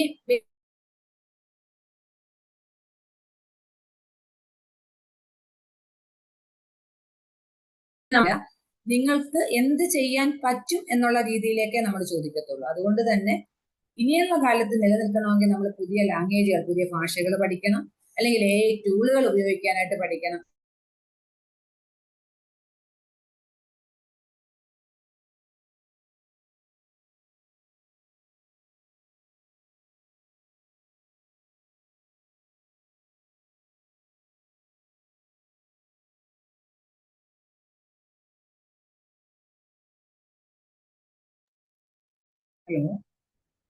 ഹലോ, മാം, ഇടയിൽ എന്തോ ഒരു നെറ്റ് പ്രോബ്ലം നെറ്റ്വർക്ക് ആയി ഇഷ്യൂ വന്നു. തോന്നുന്നു. കട്ടായി. അതെ, കട്ടായി പോയി. മാം, ഹലോ, സോറി. അപ്പൊ നമ്മൾ ഇന്നത്തെ ഈ ഒരു സ്കിൽ ബേസ്ഡ് എഡ്യൂക്കേഷനിലേക്ക് എത്തിയ ഒരു ഘട്ടത്തെ കുറിച്ചാണ് പറഞ്ഞത്. കാര്യം നമ്മളിത് കുഞ്ഞുങ്ങളോട് പറയണമെങ്കിൽ ചിലപ്പോൾ നമ്മുടെ അടുത്ത് വരുന്നവർ ചോദിക്കാറുണ്ട്, ടീച്ചർ എന്തിനാ ടീച്ചറെ ഇപ്പൊ ഇങ്ങനെയൊക്കെ പഠിക്കുന്നത്, എന്തിനാ ടീച്ചറെ ഇങ്ങനെ ചെയ്യുന്നത്, അങ്ങനെ ചെയ്താൽ പോലെ എന്നൊക്കെ ചോദിക്കുമ്പോൾ അങ്ങനെയല്ല. എപ്പോഴും നമ്മൾ കാലഘട്ടത്തിനനുസരിച്ച് പഠിക്കണം എന്നുള്ളത് നമ്മൾക്ക് കുഞ്ഞുങ്ങളോട് പറഞ്ഞു കൊടുക്കാൻ വേണ്ടിയാണ് നമ്മുടെ ഒരു 4-5 ഘട്ടത്തിൽ കൂടി നമ്മൾ ഈ വന്ന കാര്യത്തിനെ നമ്മളൊരു ചെറിയ കഥ പോലെ പറഞ്ഞത്. അപ്പൊ അങ്ങനെ എത്തിയിട്ടാണ് നമ്മൾ ഈ സ്കിൽ ബേസ്ഡ് എഡ്യൂക്കേഷനിൽ എത്തി നിൽക്കുന്നത്. അപ്പൊ ഇവിടെ വളരണമെന്നുണ്ടെങ്കിൽ നമ്മുടെ കുഞ്ഞുങ്ങൾ ഇന്റേൺഷിപ്പുകൾ ചെയ്യണം, അല്ലെങ്കിൽ വോളണ്ടിയറിങ് ചെയ്യണം, പുതിയ ഭാഷകൾ പഠിക്കണം, പബ്ലിക് സ്പീക്കിംഗ് പഠിക്കണം. ഇങ്ങനെയുള്ള എല്ലാ കാര്യങ്ങളും ചെയ്തെങ്കിൽ മാത്രമേ നമുക്കിന്ന് നിൽക്കാൻ പറ്റുള്ളൂ. അപ്പൊ ചില കുഞ്ഞുങ്ങൾ വന്ന് നമ്മൾ പറയുമ്പോൾ പറയാറുണ്ട്, ടീച്ചറെ അവൻ അതിനുള്ള കഴിവുണ്ട്, അല്ലെങ്കിൽ ചില പേരൻസ് പറയാറുണ്ട് അവൻ അതിനുള്ള കഴിവുണ്ട്, അല്ലെങ്കിൽ എന്റെ കൊച്ചിന് അതില്ല എന്ന് പറയാറുണ്ട്. പക്ഷെ അങ്ങനെയൊക്കെയുള്ള ഘട്ടത്തിലാണ് നമ്മൾ ഈ സ്കില്ലിനെ കുറിച്ചും ടാലന്റിനെ കുറിച്ചും കുഞ്ഞുങ്ങളോട് പറഞ്ഞു കൊടുക്കേണ്ടത്. നമുക്ക് ടാലന്റും ഉണ്ട്, സ്കില്ലും ഉണ്ട്. അപ്പൊ ഇതെന്താണെന്നുള്ള വ്യത്യാസം നമ്മൾ നമ്മുടെ കുഞ്ഞുങ്ങളോട് പറഞ്ഞു കൊടുക്കണം. ഇല്ലേ, നമുക്ക് ഇൻബോൺ ആയിട്ട് നമുക്ക് ജന്മനാ കിട്ടുന്ന കുറച്ച് കാര്യങ്ങളെയാണല്ലോ നമ്മുടെ ടാലന്റ് എന്ന് പറയുന്നത്. സ്കിൽസ് എന്ന് പറയുന്നത് പ്രാക്ടീസിൽ കൂടിയും പഠനത്തിൽ കൂടിയും നമുക്ക് കൊണ്ടുവരാൻ പറ്റുന്നതാണ്. അപ്പൊ അങ്ങനെ കൊണ്ടുവരാൻ പറ്റുന്ന ഒരു സംഭവത്തെ, ആ സ്കില്ലിനെ നേടിയെടുക്കാൻ, അല്ലെ ആ സ്കില്ലിനെ കുറച്ചുകൂടി ഇമ്പ്രൂവ് ചെയ്യാൻ ആർക്കും പറ്റും. ഇപ്പൊ ടാലന്റ് ഉള്ള ഒരാളാണെങ്കിലും അതിനെ പ്രാക്ടീസ് ചെയ്തില്ല എന്നുണ്ടെങ്കിൽ അത് വളരത്തില്ലല്ലോ. അപ്പൊ നമ്മളിലുള്ള ടാലന്റിനെ, അല്ലെങ്കിൽ നമുക്ക് ആവശ്യമായിട്ടുള്ള സ്കില്ലിനെ ഇമ്പ്രൂവ് ചെയ്ത് കൊണ്ടുവരാൻ പറ്റുന്നതാണ് എന്നുള്ള കാര്യം നമ്മൾ കുഞ്ഞുങ്ങളിലേക്ക് എത്തിക്കണം. നമുക്കിപ്പോ ജനിക്കുമ്പോൾ നമുക്ക് സൈക്കിൾ ചവിട്ടാൻ അറിയില്ല, അല്ലെങ്കിൽ നമുക്ക് നീന്താൻ അറിയില്ല, അല്ലെങ്കിൽ നമുക്ക് ഡ്രൈവ് ചെയ്യാൻ അറിയില്ല. ഇതെല്ലാം, ഈ സ്കിൽസ് എല്ലാം നമ്മൾ പഠിച്ചെടുക്കുന്നതാണ്. അപ്പൊ അവിടെയാണ് ഈ സ്കില്ലും ടാലന്റും തമ്മിലുള്ള വ്യത്യാസം എന്നുള്ളത് നമ്മൾ കുഞ്ഞുങ്ങളെ പലപ്പോഴും പറഞ്ഞു കൊടുക്കേണ്ടതായിട്ട് വരുന്നുണ്ട്. അവർ വിചാരിക്കുന്നത് എനിക്ക് അതിനുള്ള കഴിവില്ല എന്നുള്ളതാണ്. പക്ഷെ അല്ല, എന്ത് സ്കില്ലും നമുക്ക് പ്രാക്ടീസിൽ കൂടി നേടിയെടുക്കാൻ പറ്റുന്നതാണ് എന്നുള്ള ഒരു രീതിയിലേക്ക് പോകണം. പിന്നെ ആ വരുന്ന സമയത്ത് ജോബിനെ കുറിച്ചും കരിയറിനെ കുറിച്ചും നമുക്ക് ബിൽഡ് ചെയ്യേണ്ടത് ഒരു കരിയർ ആണെന്നും ഒക്കെയുള്ള കാര്യങ്ങൾ കുഞ്ഞുങ്ങളിലേക്ക് എത്തിച്ചു കൊടുക്കുകയാണെന്നുണ്ടെങ്കിൽ ആ സ്കിൽസ്, എനിക്കൊരു ജോലി നേടാൻ വേണ്ടി ഇത്രയും മതി, പക്ഷെ എനിക്കൊരു കരിയർ വേണം എന്നുണ്ടെങ്കിൽ ഞാൻ ഇന്ന സ്കില്ലിലേക്ക് പോകണം, അപ്പൊ ഞാൻ പഠനത്തോടൊപ്പം ഇതും കൂടി കൊണ്ടുപോകണം എന്നുള്ള രീതിയിലേക്ക് ആ കുഞ്ഞുങ്ങളിലേക്ക് കുറച്ചൊരു ഐഡിയ കൊടുക്കാനായിട്ട് തുടക്കം തൊട്ടേ നമ്മൾ ശ്രമിക്കുവാണെങ്കിൽ തീർച്ചയായിട്ടും പറ്റും.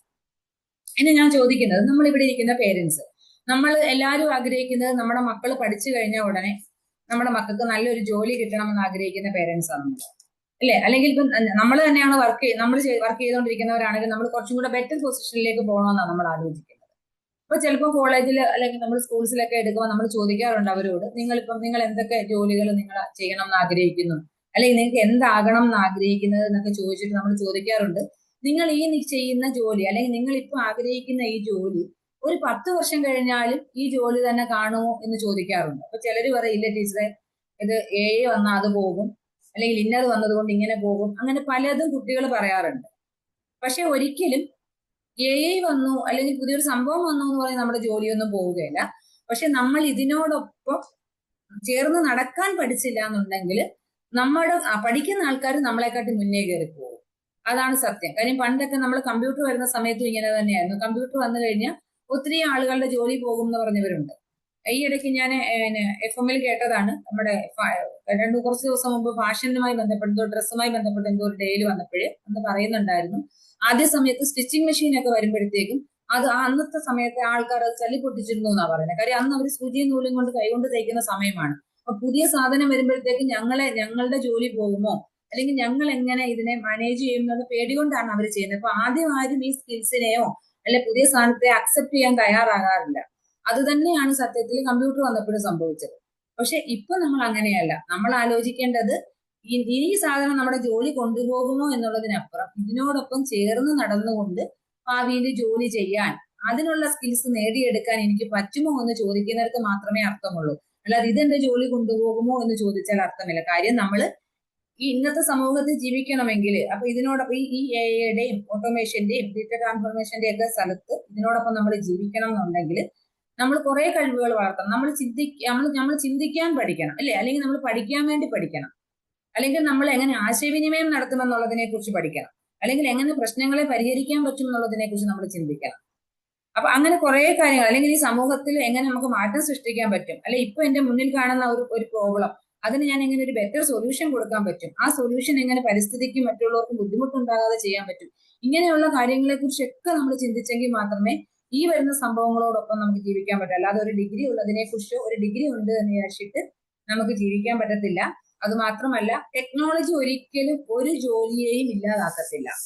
ടെക്നോളജി എപ്പോഴും എന്ത് ചെയ്യത്തേ ഉള്ളൂ, ആ ജോബിനെ റീഡിഫൈൻ ചെയ്യത്തേ ഉള്ളൂ. കരിയേഴ്സിനെ റീഡിഫൈൻ ചെയ്യുമെന്നുള്ളതിനപ്പുറത്തേക്ക് ഒരിക്കലും ടെക്നോളജി ഒരു ജോലിയും ഇല്ലാതാക്കത്തില്ല. ടെക്നോളജി വരുമ്പോൾ ജോലി ഇല്ലാതാവില്ല, പക്ഷെ ആ ജോലിയുടെ നേച്ചർ മാറും എന്നുള്ളതാണ് സത്യം. അപ്പൊ നമ്മൾ എപ്പോഴും, ഇപ്പൊ നമുക്കറിയാം, നേരത്തെ ആണെന്നുണ്ടെങ്കിൽ നമ്മൾ ബാങ്കിൽ പോയാണ് പൈസ ഇട്ടിരുന്നതും പൈസ എടുത്തിരുന്നതും ഒക്കെ. ഇപ്പൊ അത് നമ്മൾ UPI-യിലേക്ക് ചേഞ്ച് ആയി. അപ്പൊ സംഭവം നമ്മൾ ചെയ്യുന്നുണ്ട്, പക്ഷെ അവിടെ ടെക്നോളജി വന്ന ഒരു മാറ്റം നമുക്ക് വന്നിട്ടുണ്ട്. അതേപോലെ നമുക്കൊരു ടാക്സി വിളിക്കണമെങ്കിൽ നമ്മൾ ഒന്നെങ്കിൽ നേരത്തെ ടാക്സി സ്റ്റാൻഡിൽ പോകും, ഇല്ലെങ്കിൽ ആ ഡ്രൈവറുടെ നമ്പർ നമ്മൾ സേവ് ചെയ്ത് വെക്കും, അദ്ദേഹത്തെ വിളിച്ചു പറയും. ഇപ്പൊ നമ്മൾ അതിന് പകരം എന്തിലേക്ക് മാറി, ആപ്പിലേക്ക് മാറി, ഇല്ലേ? അതേപോലെ നമ്മൾ ഷോപ്പിങ്ങിന് പോകുകയാണെന്നുണ്ടെങ്കിൽ നേരത്തെ ഒരു കടയിൽ പോയി ഷോപ്പ് ചെയ്യും, പക്ഷെ ഇന്നത് മാറിയിട്ട് നമ്മൾ ഓൺലൈൻ ഷോപ്പിങ്ങിലേക്ക് മാറി. അപ്പൊ ഈ സംഭവങ്ങളെല്ലാം നമ്മൾ ചെയ്യുന്നുണ്ട്, പക്ഷെ ഇതിന്റെ രീതികൾ മാറി. കാര്യം ഇതിലേക്കൊക്കെ ടെക്നോളജി കടന്നു വന്നു എന്നുള്ളതാണ്. അല്ലെങ്കിൽ ഇപ്പൊ AI വന്നു, അപ്പൊ നന്നായിട്ട് ഡിസൈൻ ചെയ്യാൻ അറിയാവുന്ന ഒരാളാണെങ്കിൽ, പക്ഷെ അത്രയോ സമയം ഇരുന്ന് ആലോചിച്ച് ഡിസൈൻ ചെയ്യേണ്ട, ഒരു ഐഡിയ കിട്ടും, അതിനുശേഷം ബാക്കി കാര്യങ്ങൾ ചെയ്താൽ മതി. ചിലപ്പം മണിക്കൂറുകൾ എടുത്ത് അദ്ദേഹം ചെയ്തിരുന്ന ജോലി വളരെ മിനിറ്റുകൾ കൊണ്ട് അദ്ദേഹത്തിന് ചെയ്യാൻ പറ്റുന്ന രീതിയിലേക്ക് വന്നു. അപ്പൊ ഈ സ്കില്ല് പഠിക്കാത്ത ഒരു ഡിസൈനർ ചിലവും പുറകിലായി പോകും. പക്ഷെ ഈ AI-യോടൊപ്പം ചേർന്ന് ആ സ്കില്ല് പഠിച്ച ഒരാളാണ് എന്നുണ്ടെങ്കിൽ അയാൾ ഫ്യൂച്ചർ റെഡി ആയി എന്നുള്ളതാണ്. ഇപ്പോഴും നമ്മുടെ വിചാരം എന്ന് വെച്ച് കഴിഞ്ഞാല് ഈ AI എന്ന് പറയുന്ന സാധനം ഇനി എന്തോ വരാനിരിക്കുന്ന ഒന്നാണ് എന്നുള്ളതാണ്. പക്ഷെ ഒരിക്കലും അല്ല. ഇപ്പൊ നമ്മൾ ChatGPT ഉപയോഗിക്കാത്ത ആരും ഉണ്ടാവത്തില്ല, അല്ലെങ്കിൽ ജെമിനി ഉപയോഗിക്കാത്തവരുണ്ടാകത്തില്ല, അല്ലെങ്കിൽ നമ്മൾ ഗൂഗിൾ ട്രാൻസ്ലേറ്റ് ഉപയോഗിക്കാത്തവരുണ്ടാവില്ല. ഒരുവിധപ്പെട്ട ഈ സാധനങ്ങളെല്ലാം നമ്മളിലേക്ക് വന്ന് നമ്മൾ ഇതിനോടൊപ്പം നടന്നു തുടങ്ങിയിട്ടുണ്ട്, അല്ലെ? അപ്പൊ ഈ സാധനത്തിനെ അപ്പൊ നമ്മുടെ വിചാരം ചിലർ വന്ന് നമ്മുടെ അടുത്തൊന്ന് ചോദിക്കാറുണ്ട് എയുടെ കോഴ്സ് ഉണ്ടോ എന്ന് ചോദിക്കും. അപ്പൊ എല്ലാ മേഖലയിലും എ ഉണ്ട്. എ കടന്നു വരാത്ത ഒരു മേഖലയുമില്ല. നമ്മളിപ്പോ എഡ്യൂക്കേഷൻ ചോദിച്ചാലും അല്ലെങ്കിൽ ഹെൽത്ത് കെയർ ആണെങ്കിലും അഗ്രികൾച്ചർ ആണെങ്കിലും ബിസിനസ് മേഖലയിലാണെങ്കിലും മീഡിയയിലാണെങ്കിലും എല്ലാം ഈ എ കടന്നു വന്നിട്ടുണ്ട്. അപ്പൊ ആ സംഭവത്തിനെ ഓരോ മേഖലയിലും ഇത് എങ്ങനെയാണ് മാറ്റം വന്നത്, ഇല്ലെങ്കിൽ ഞാൻ പഠിച്ച ഞാൻ ഇപ്പൊ ഒരു ബികോം പഠിച്ച ഒരു സ്റ്റുഡന്റ് ആണെങ്കിൽ അവൻ അക്കൗണ്ടിങ് ബേസിട്ടുള്ള എല്ലാ കാര്യങ്ങളും പഠിച്ചിട്ടുണ്ടാവും. ആ മാനുവലി ചെയ്യുന്ന അക്കൗണ്ടിങ്ങിനെ അവൻ മെഷീനിലേക്ക് ആക്കാൻ അല്ലെങ്കിൽ ഡിജിറ്റലി ആക്കാൻ പറ്റിയില്ല എന്നുണ്ടെങ്കിൽ ആൾ ഔട്ട്ഡേറ്റഡ് ആണ്. പക്ഷെ എനിക്ക് അക്കൗണ്ടിങ് അറിയാമെന്ന് പറഞ്ഞിട്ട് കാര്യമില്ല. അതേപോലെ തന്നെയാണ് ഡിസൈനിങ്ങിന്റെ കേസിൽ വന്നാലും, അതുപോലെ തന്നെയാണ് എഞ്ചിനീയറിംഗിന്റെ കേസിൽ വരുമ്പോഴും എല്ലാ മേഖലയിലും ഇത്. അപ്പൊ ഇതിനോടൊപ്പം നടന്നു പോകാൻ നമ്മൾ പഠിക്കുക എന്നുള്ളത്. അപ്പൊ നമ്മൾ കരുതുന്നതെന്ന് വെച്ച് കഴിഞ്ഞാല് എന്തോ നമുക്ക് ഈ സാധനങ്ങളൊക്കെ ചെയ്തു തരുന്ന ഒരു റോബോട്ടാണ് ഈ എ എന്നുള്ള പോലെയാണ് നമ്മൾ ചിന്തിക്കുന്നത്. പക്ഷെ അതിനപ്പുറത്ത് നമുക്ക് ഈ കമ്പ്യൂട്ടറിന് ബുദ്ധി കൊടുക്കുന്ന അല്ലെങ്കിൽ നമ്മൾ മനുഷ്യർ പഠിപ്പിച്ച കാര്യങ്ങളെ വേഗത്തിൽ മനസ്സിലാക്കിയിട്ട് നമുക്കതിനൊരു പ്രവർത്തിക്കാൻ കഴിയുന്ന ഒരു സംവിധാനമാണ് ഈ എ എന്നുള്ളത് പലപ്പോഴും നമ്മൾ മനസ്സിലാക്കാറില്ല. അപ്പൊ അന്നേരമാണ് നമ്മൾ പലപ്പോഴും വന്ന് ചോദിക്കുന്നത്, ചിലർ വന്ന് നമ്മളോട്, നമുക്കൊരു സ്കിൽ ട്രെയിനിങ് സെന്റർ ഉള്ളതുകൊണ്ട് നമുക്കറിയാം, ചിലർ വന്ന് നമ്മളോട് ചോദിക്കും എയുടെ ഏത് കോഴ്സ് ഉണ്ട് എന്ന് ചോദിക്കും. എയുടെ കോഴ്സുകൾ, പക്ഷെ എല്ലാ കോഴ്സിലും ഇപ്പൊ എ ഉണ്ട്. ഏത് മേഖല എടുത്താലും എ ഇല്ലാത്ത മേഖലയില്ല. അപ്പൊ ഈ സാധനങ്ങളെ മനുഷ്യൻ, പക്ഷെ എക്ക് ചെയ്യാൻ പറ്റാത്ത കാര്യങ്ങളും ഉണ്ട്. ഇപ്പൊ നമ്മൾ ഈ പറയുന്നു എ എല്ലാം ചെയ്തോളൂ. ഇപ്പൊ ഒരു കുഞ്ഞു പ്രോജക്റ്റ് ചെയ്യണം അല്ലെങ്കിൽ സ്കൂളിൽ ഒരു അസൈൻമെന്റ് ചെയ്യണം, ഇതൊക്കെ ഇപ്പൊ കുട്ടികൾ ചെയ്യുന്നത് എ വഴി തന്നെ ഇത് ചെയ്യുന്നത്. പക്ഷെ ഈ എക്ക് ചെയ്യാൻ പറ്റാത്ത കാര്യങ്ങളുണ്ട്. എന്നൊരു സാധനം, അല്ലെങ്കിൽ നമ്മൾ സിസ്റ്റത്തിൽ നിന്ന് ഒരു സാധനം എടുക്കുന്നു, നമ്മളിത് കോപ്പി ചെയ്യുമ്പോഴാണെങ്കിലും അത് കോപ്പി ചെയ്ത് വെക്കാനുള്ള ഒരു കോമൺ സെൻസ് നമുക്കില്ല എന്നുണ്ടെങ്കിൽ ഈ സാധനം നമ്മൾ ചെയ്യുന്നത് സക്സസ് ആവത്തില്ലല്ലോ. അപ്പം ഇതിന്റെ കൂടെ മനുഷ്യന് ദൈവം തന്നെ മനുഷ്യന്റേതായിട്ടുള്ള കുറച്ച് ബുദ്ധിയും കൂടി പ്രവർത്തിച്ചെങ്കിൽ മാത്രമേ ഈ സാധനങ്ങളെ എടുക്കാൻ പറ്റൂ. അപ്പം ഈ സ്കില്ലിന്റെ ഒക്കെ കൂടെ നമുക്ക് വേണ്ടതാണ്, നമുക്ക് ഹ്യൂമൻ സ്കിൽസ് എന്ന് പറഞ്ഞിട്ട് കുറച്ച് കാര്യങ്ങളുണ്ടല്ലോ, ഇതും കൂടി നമ്മൾ കൊണ്ടുപോവാണെങ്കിൽ മാത്രമേ നമ്മൾ ഫ്യൂച്ചർ റെഡി ആവുകയുള്ളൂ. അല്ലെങ്കിൽ നമുക്ക് എ അറിയാം, അല്ലെങ്കിൽ നമുക്ക് ടെക്നോളജി അറിയാം, നമുക്ക് ഇന്ന കാര്യങ്ങൾ അറിയാം, പക്ഷെ നമുക്ക് ഒരു പ്രോബ്ലം സോൾവ്, നമ്മുടെ മുന്നിൽ വരുന്ന പ്രശ്നങ്ങളെ പരിഹരിക്കാനുള്ള കഴിവ് നമുക്കില്ലെങ്കിൽ, അല്ലെങ്കിൽ നമ്മുടെ ഉള്ളിലുള്ള കാര്യം തൊട്ട് മുന്നിലിരിക്കുന്ന ഒരാളിനോട് കമ്മ്യൂണിക്കേറ്റ് ചെയ്യാനുള്ള ഒരു കഴിവ് നമുക്കില്ലെങ്കിൽ, എന്റെ മുന്നിലുള്ള ഒരാളിനെ അതേ ഫീലോട് കൂടി കേൾക്കാൻ എനിക്ക് പറ്റിയില്ല എന്നുണ്ടെങ്കിൽ ഇതൊന്നും എക്ക് ചെയ്യാൻ പറ്റില്ല. അപ്പൊ ഇതും നമ്മുടെ സ്കിൽസ് തന്നെയാണ്. ഈ സ്കിൽസും നമ്മൾ ഇംപ്രൂവ് ചെയ്ത് കൊണ്ടുവരേണ്ടത് തന്നെയാണ്. അതായത് ഈ ടെക്നോളജി എന്നുള്ളത് മാത്രം പറഞ്ഞിട്ട് കാര്യമില്ല. ഇനി നമ്മൾ നോക്കുന്നതെന്ന് വെച്ചാൽ ഈ എഐയെ അല്ലെങ്കിൽ ഈ ടെക്നോളജിനെ, ഈ സ്കിൽസിനെ നമുക്ക് എങ്ങനെ പ്രൊഡക്റ്റീവായിട്ട് ഉപയോഗിക്കാൻ പറ്റും, അല്ലെങ്കിൽ നമുക്ക് എങ്ങനെ ഇതിനെ ഒരു നല്ല, ഇതൊരു ത്രെറ്റ് ആണോ ഇതൊരു ഓപ്പർച്യൂണിറ്റി ആണോ എന്നുള്ളതാണ് നമ്മൾ ഇന്നത്തെ സാഹചര്യത്തിൽ ആലോചിക്കേണ്ടത്. ഇത് എനിക്കൊരു ത്രെറ്റ് ആണ്, അല്ലെങ്കിൽ ഞാൻ അപ്ഡേറ്റ് ചെയ്യാൻ തയ്യാറല്ല, ഈ സ്കിൽസ് ഒന്നും എനിക്ക് വേണ്ട എന്ന് പറഞ്ഞു കഴിഞ്ഞാൽ ഞാൻ ഫ്യൂച്ചർ റെഡി അല്ല. പക്ഷെ ഈ സ്കിൽസിനെ എങ്ങനെ ഒരു ഓപ്പർച്യൂണിറ്റി ആയിട്ട് എനിക്ക് കൊണ്ടുപോകാൻ പറ്റും എന്നുള്ള രീതിയിലേക്ക് നമ്മൾ ആലോചിക്കുകയാണെന്നുണ്ടെങ്കിൽ ഈ സാധനങ്ങളെ നമുക്ക് നമ്മുടെ കൂടെ കൊണ്ടുപോകാൻ പറ്റൂല. ഇപ്പം ഒരു ChatGPT അല്ലെങ്കിൽ ഒരു AI, വിദ്യാർത്ഥികളായിട്ടുള്ള കുട്ടികളാണെങ്കിൽ അല്ലെങ്കിൽ ജോലി ചെയ്യുന്നവരാണെങ്കിൽ നമുക്ക് പല അസൈൻമെന്റ്സും വരും, അല്ലെങ്കിൽ നമുക്ക് പല പ്രോജക്ട് റിപ്പോർട്ടും കൊടുക്കേണ്ടി വരും. ഈ റിപ്പോർട്ടിനൊക്കെ വേണ്ടിയിട്ട് നമുക്ക് ഈ AI ഉപയോഗിക്കാം. അപ്പൊ അത് തരുന്ന സാധനം അതേപോലെ എടുക്കാണ്ട് അതിനപ്പുറത്തേക്ക് നമ്മുടെ ഒരു ബുദ്ധിയും കൂടി ഉപയോഗിച്ചിട്ട് നമുക്ക് ആ റിപ്പോർട്ട് തയ്യാറാക്കാൻ വേണ്ടി ഇതിൽ നിന്ന് കണ്ടന്റ് എടുക്കാം. അല്ലെങ്കിൽ കുട്ടികളാണെങ്കിൽ അവർക്ക് നോട്ട്സ് പ്രിപ്പയർ ചെയ്യാം, എളുപ്പത്തിലുള്ള പാഠഭാഗങ്ങളെ ഇപ്പൊ നമ്മൾ എല്ലാ പേരൻസ് കുട്ടികൾ ഫോൺ എടുക്കുന്നു, അല്ലെങ്കിൽ ഡിജിറ്റൽ ടാബ് ഉപയോഗിക്കുന്നു, അല്ലെങ്കിൽ ലാപ്ടോപ്പ് എടുക്കുന്നു, അവരെപ്പോഴും പരാതി ഇവർ കമ്പ്യൂട്ടറിന്റെ മുന്നിലാണ് എന്നുള്ളതാണ്. പക്ഷെ ഇവരെ ഈ വഴിക്ക് നമുക്കൊന്ന് തിരിച്ചുവിടാൻ പറ്റുവാണെങ്കിൽ, ഇന്ന കാര്യങ്ങൾക്ക് വേണ്ടിയിട്ട് നിങ്ങൾ ടെക്നോളജിനെ ഉപയോഗിക്കുക, അല്ലെങ്കിൽ ഈ സ്കിൽ ആഡ് ചെയ്യാൻ വേണ്ടി നമുക്കിത് ചെയ്യാം, അല്ലെങ്കിൽ മോൻ ഇത്ര സമയം ഇതിനു വേണ്ടി ഉപയോഗിക്കുക, ഇന്ന കാര്യങ്ങൾ ചോദിക്കുക എന്നുള്ള രീതിയിൽ നമ്മൾ കുട്ടികൾക്ക് പറഞ്ഞു കൊടുക്കുവാണെങ്കിൽ അവർക്ക് ഈ ഒരു എതിർക്കുന്ന ഒരു ടെൻഡൻസി അങ്ങ് ഇല്ലാണ്ടാവും. ഇത് നമ്മൾ അങ്ങനെയല്ല. നമ്മൾ ആദ്യമേ വന്നിട്ട് പറയാം മൊത്തം സമയം പോണില്ല, അപ്പൊ മൊത്തം സമയം ഇതിലാണ്. ചില കുട്ടികൾ വന്നിട്ട് പറയും ടീച്ചറെ ഇത് സ്കൂളിൽ നിന്ന് അസൈൻമെന്റ് ഉണ്ടായിരുന്നു, അല്ലെങ്കിൽ സ്കൂളിൽ നിന്ന് നോട്ട്സ് ഇട്ട്, അല്ലെങ്കിൽ നോട്ട്സ് പ്രിപ്പയർ ചെയ്യാൻ വേണ്ടി നോക്കിയതാണ്. അപ്പൊ കുറച്ചൊന്ന് വിശ്വസിച്ചിട്ട് ഈ കാര്യത്തിലേക്ക് നമ്മൾ കുഞ്ഞുങ്ങളെ ഒന്ന് നമ്മൾ വഴിതിരിച്ചു വിടുവാണെങ്കിൽ അപ്പൊ നമുക്ക് വേണ്ട രീതിയിൽ അത് കണ്ടന്റിനെ തരുമല്ലോ. അപ്പൊ നമുക്ക് വേണ്ട രീതിയിൽ നോട്ട്സ്, എനിക്ക് ഏറ്റവും പാടുള്ള ഒരു പാഠഭാഗം വളരെ സിമ്പിൾ ആയിട്ട് പഠിപ്പിക്കാൻ ഇതിന് പറ്റുമല്ലോ. അത് മാത്രമല്ല, പണ്ടത്തെ കാലഘട്ടമല്ല, നമുക്ക് പണ്ട് നമ്മുടെ ക്ലാസ് റൂമിൽ സാറ് പഠിപ്പിക്കുന്ന മാത്രം കേട്ടോണ്ടിരുന്നവരാണ് നമ്മള്. പക്ഷെ അതിനപ്പുറം ഈ ലോകത്തെ ഏത് നല്ല ഒരു ടീച്ചറിൽ നിന്നും കാര്യങ്ങൾ പഠിച്ചെടുക്കാൻ വേണ്ടിയിട്ട് നമുക്ക് ഇതിനെ ഉപയോഗിക്കാമല്ലോ. അപ്പൊ ആ രീതിയിലേക്ക്, അല്ലെങ്കിൽ നമുക്ക് മോക്ക് ഇന്റർവ്യൂസ് പ്രിപ്പയർ ചെയ്യാനായിട്ട്, അല്ലെങ്കിൽ കോഡിങ് പഠിക്കാൻ, ഈ രീതിയിലേക്ക് നമ്മൾ ഈ ടെക്നോളജീനെ അല്ലെ കൊണ്ടുവന്ന് ഈ സ്കിൽസിലേക്ക് കുഞ്ഞുങ്ങളെ വഴിതിരിച്ചു വിടുക എന്നുള്ളതാണ് നമുക്ക് ചെയ്യാൻ പറ്റുന്നത്. കാര്യം ഇത് ഉപയോഗിക്കുന്നത് എപ്പോഴും ഒരു ഉത്തരവാദിത്തോടു കൂടി ആയിരിക്കണം എന്നുള്ളത് നമ്മൾ കുഞ്ഞുങ്ങളിലേക്ക് എത്തിക്കണം. അതായത് അതിന്റെ ഒരു എത്തിക്കൽ യൂസ് ആണ് നമ്മൾ ഉദ്ദേശിക്കുന്നത്. ഇത് നമ്മുടെ പ്രശ്നം എന്ന് വെച്ച് കഴിഞ്ഞാൽ നമുക്കിപ്പോ നമ്മുടെ ഇതിലേക്ക് ഒരു സംഭവം വരികയാണെന്നുണ്ടെങ്കിൽ കേട്ട പാടി കേൾക്കാത്ത പാടി നമ്മൾ വേണമെങ്കിൽ ഫോർവേഡ് ചെയ്ത് കളയും. അപ്പൊ വിശ്വസിക്കേണ്ടത് ഏത് ഇൻഫർമേഷൻസിന്റെ അതിപ്രസരമുള്ള കാലഘട്ടത്തിലാണ് നമ്മൾ നിൽക്കുക. നമ്മുടെ കുഞ്ഞുങ്ങളും അങ്ങനെ തന്നെയാണ്. ഇതിനകത്ത് വിശ്വസിക്കേണ്ടത് ഏതാ വിശ്വസിക്കാത്ത ഏതാന്ന് അവർക്ക് അറിയത്തില്ല. അപ്പൊ ആ ട്രസ്റ്റ് ഉള്ള സാധനങ്ങൾ മാത്രം നമ്മുടെ ബുദ്ധി വെച്ചും കൂടി ചിന്തിച്ച് ചെയ്യാൻ വേണ്ടിയിട്ട് നമ്മൾ കുഞ്ഞുങ്ങളെ ഒന്ന് പരിശീലിപ്പിച്ച് കഴിഞ്ഞാൽ ഈ സ്കിൽസിന്റെ കൂടെ തന്നെ ഇവർക്ക് പോകാനായിട്ട് പറ്റും.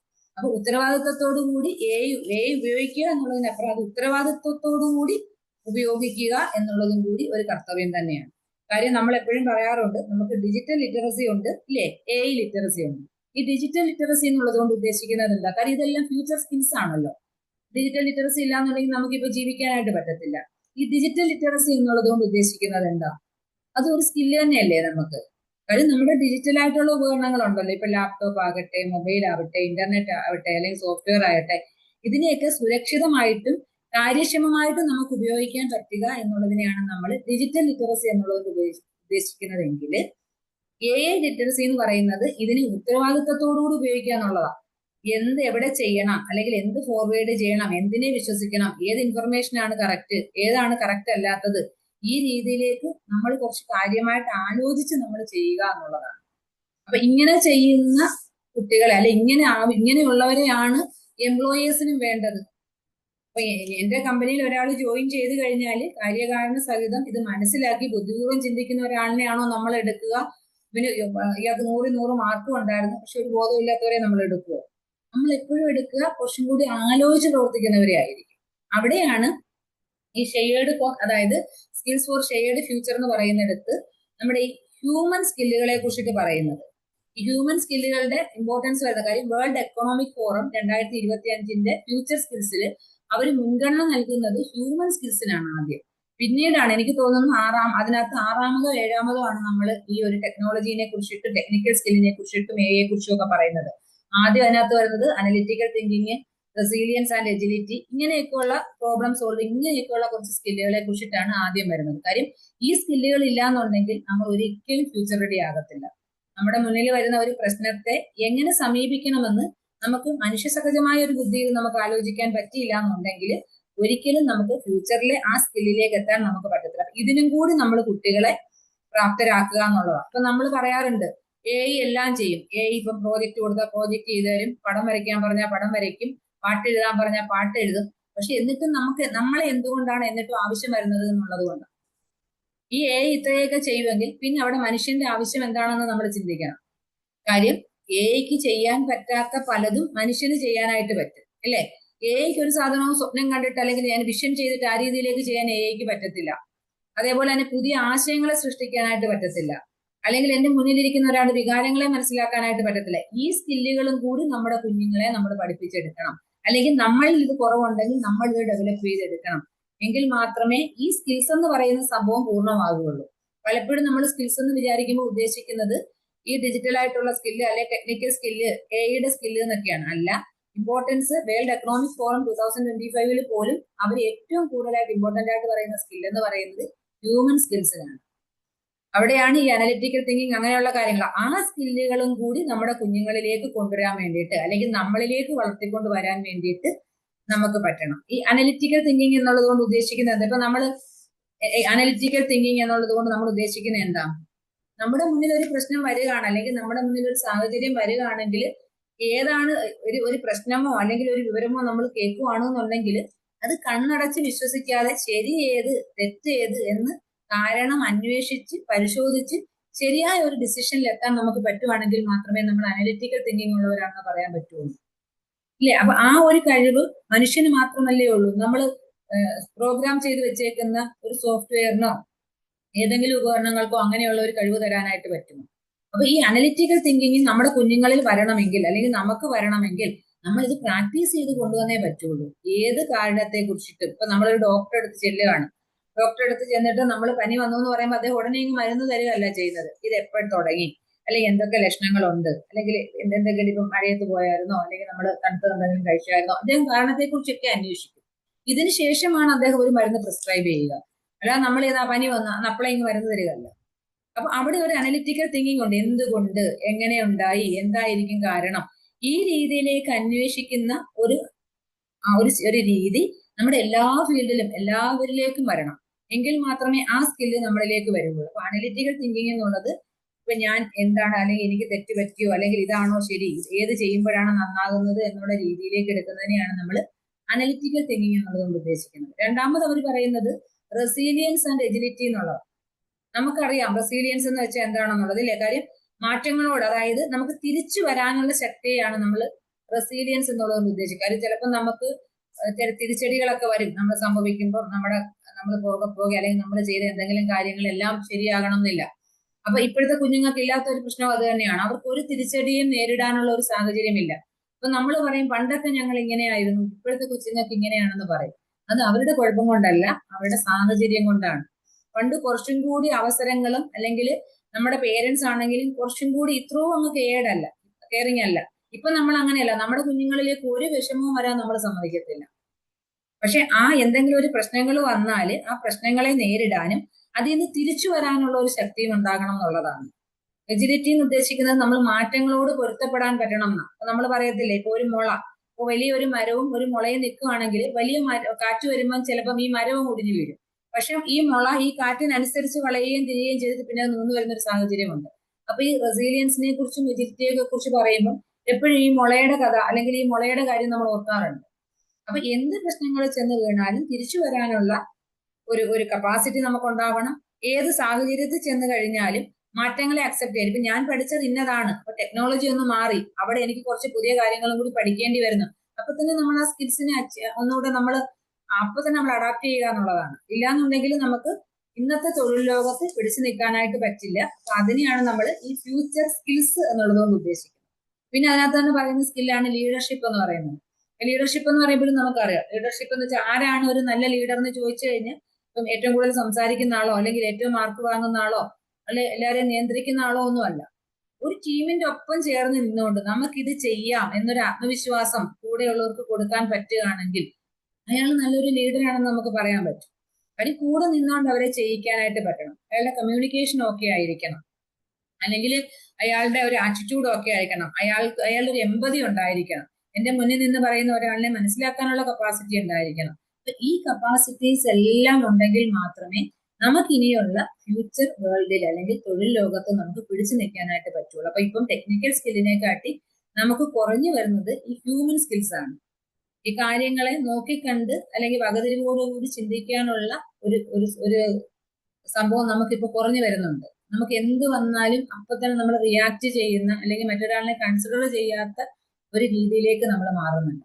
ഇങ്ങനെയുള്ള കാര്യങ്ങളെയും കൂടി ഇപ്പം നമ്മൾ ഇതിനകത്ത് ടീച്ചേഴ്സ് ഉണ്ടാവാം, പല മേഖലയിലുള്ളവരുണ്ട്. അപ്പൊ ടീച്ചേഴ്സ് ഒക്കെ ഉണ്ടെന്നുണ്ടെങ്കിൽ നമ്മുടെ മുന്നിലുള്ള കുഞ്ഞുങ്ങളെ കുറച്ച് കാര്യങ്ങളൊക്കെ ഒന്ന് പറഞ്ഞു കൊടുത്തും ചെയ്തും കണ്ടും കേട്ടും കൊണ്ടുവരുവാണെന്നുണ്ടെങ്കിൽ ഈ സ്കിൽസ് ഒക്കെ നമ്മളിൽ വളർന്നു വരുന്ന കുഞ്ഞുങ്ങളിലേക്ക് നമുക്ക് എടുക്കാനായിട്ട് പറ്റും. അപ്പൊ നമ്മൾ നേരത്തെയൊക്കെ പറയുന്നത് ടീം വർക്കിന്റെ ഒക്കെ കേസ്. കാര്യം നമ്മുടെ കൂടെ ഒരു കുഞ്ഞുങ്ങളെ ഒരു സാധനം ഏൽപ്പിക്കുന്നു. അപ്പൊ അതിൽ തന്നെ പലരെയും പലതും ചോദിച്ചു കൊടുക്കുന്നു, ഇന്ന കാര്യം ഇന്നാള് ചെയ്യുന്നു, ആളത് ചെയ്തിട്ട് അടുത്ത ആളിനെ കൊണ്ട് ഏൽപ്പിക്കുന്നു. ഇങ്ങനെയൊക്കെ പറഞ്ഞിട്ട് ഒരു ഷെയർ ചെയ്യുന്ന, അല്ലെ ജോലിയാണെങ്കിലും ഒരു പഠനമാണെങ്കിലും ഒരു ആക്ടിവിറ്റി ആണെങ്കിലും ഷെയർ ചെയ്യുന്ന രീതിയിലേക്കൊക്കെയുള്ള സ്കിൽസ് നമ്മൾ വളർത്തിക്കൊണ്ട് വരികയാണെന്നുണ്ടെങ്കിൽ നമ്മുടെ കുഞ്ഞുങ്ങൾ കുറച്ചും കൂടെ ഫ്യൂച്ചർ റെഡി ആകുന്ന ഒരു അവസ്ഥയിലേക്ക് എത്തും. ഇല്ലാന്നുണ്ടെങ്കിൽ ഈ ഫ്യൂച്ചറിലെ തൊഴിൽ ലോകത്തിന് പറ്റുന്ന ഒരു രീതിയിലേക്ക് നമ്മുടെ കുഞ്ഞുങ്ങളെ വളർത്തിക്കൊണ്ട് വരാനായിട്ട് നമുക്ക് പറ്റത്തില്ല.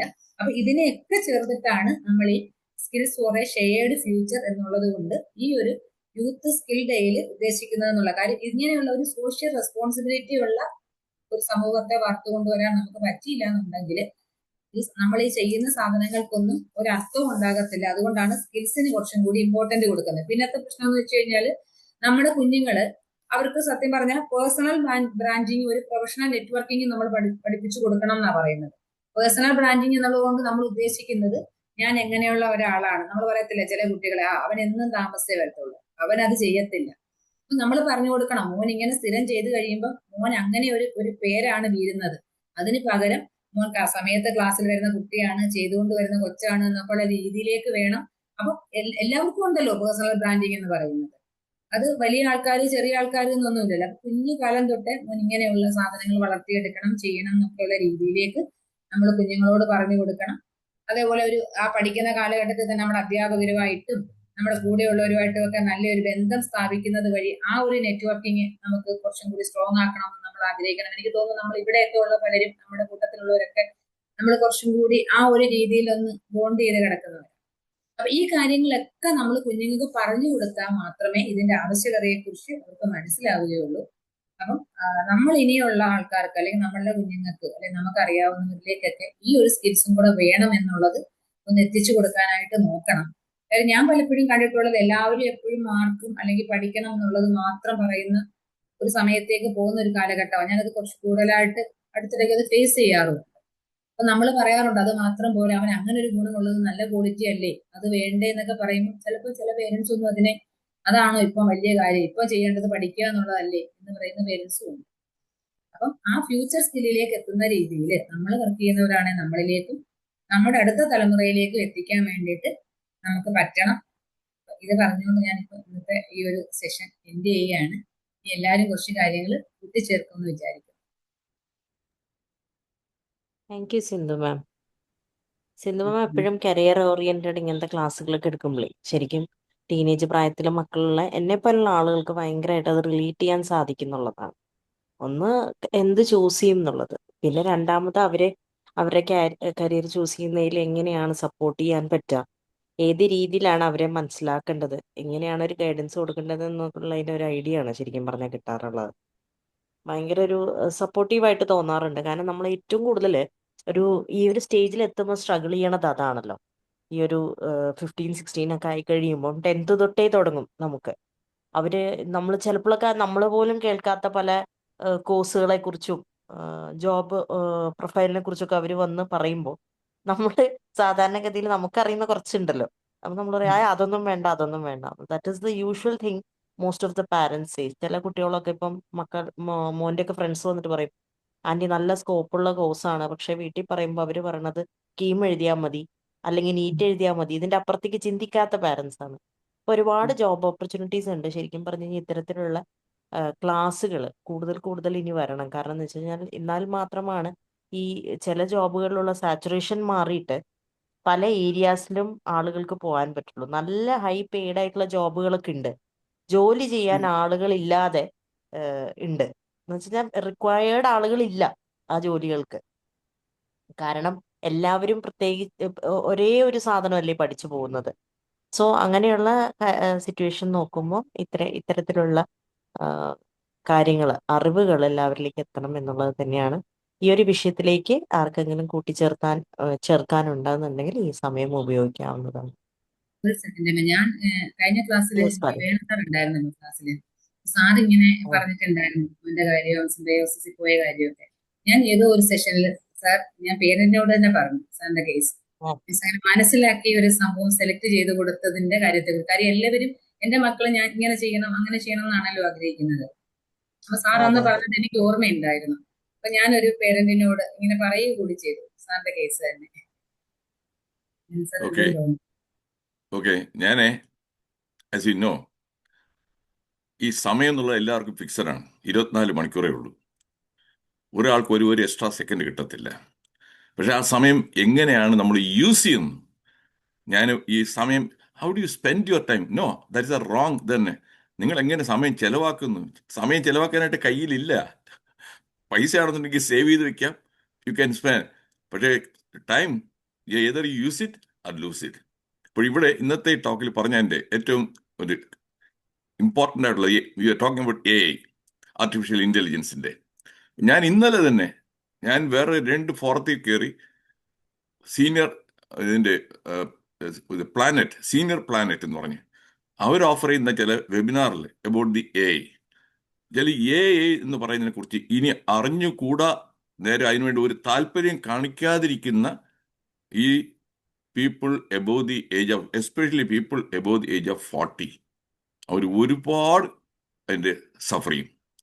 അതിൽ ഇപ്പോഴത്തെ ഒരുപാട് പാരൻസും ഗ്രാൻഡ് പാരൻസും അവർ എന്ന് പറഞ്ഞാൽ ഇന്ന നമുക്കൊന്നും വേണ്ട, അല്ലെങ്കിൽ ഇനി ഇപ്പോഴത്തെ പിള്ളേർക്ക് നോ, ഈസ് ഫോർ എവരിബഡി. ഇത് as you rightly pointed out, ഇപ്പൊ എന്തെല്ലാം വന്നു കഴിഞ്ഞു ടെക്നോളജിയുടെ. ഈ പണ്ടത്തെ ഒരു ഡിഗ്രി എടുത്തു കഴിഞ്ഞാൽ പിന്നെ അതിന് ശേഷം ആ പർട്ടിക്കുലർ ഏരിയയിൽ വന്നിട്ട് പുതിയതായിട്ട് ഇൻഫർമേഷനോ പുതിയ നോളജോ ഒക്കെ വളരെ വളരെ കുറച്ചേ വരത്തുള്ളൂ.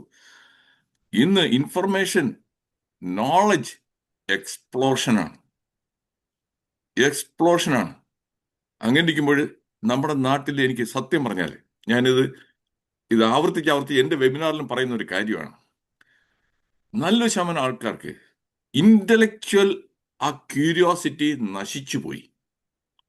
ഇന്റലക്ച്വൽ ക്യൂരിയോസിറ്റി എപ്പോഴും മെയിൻറ്റെയിൻ ചെയ്തുകൊണ്ടെന്നാലാണ് സ്വന്തം ജീവിതവും ബാക്കിയുള്ളവരുടെ ജീവിതവും നന്നാകത്തുള്ളൂ.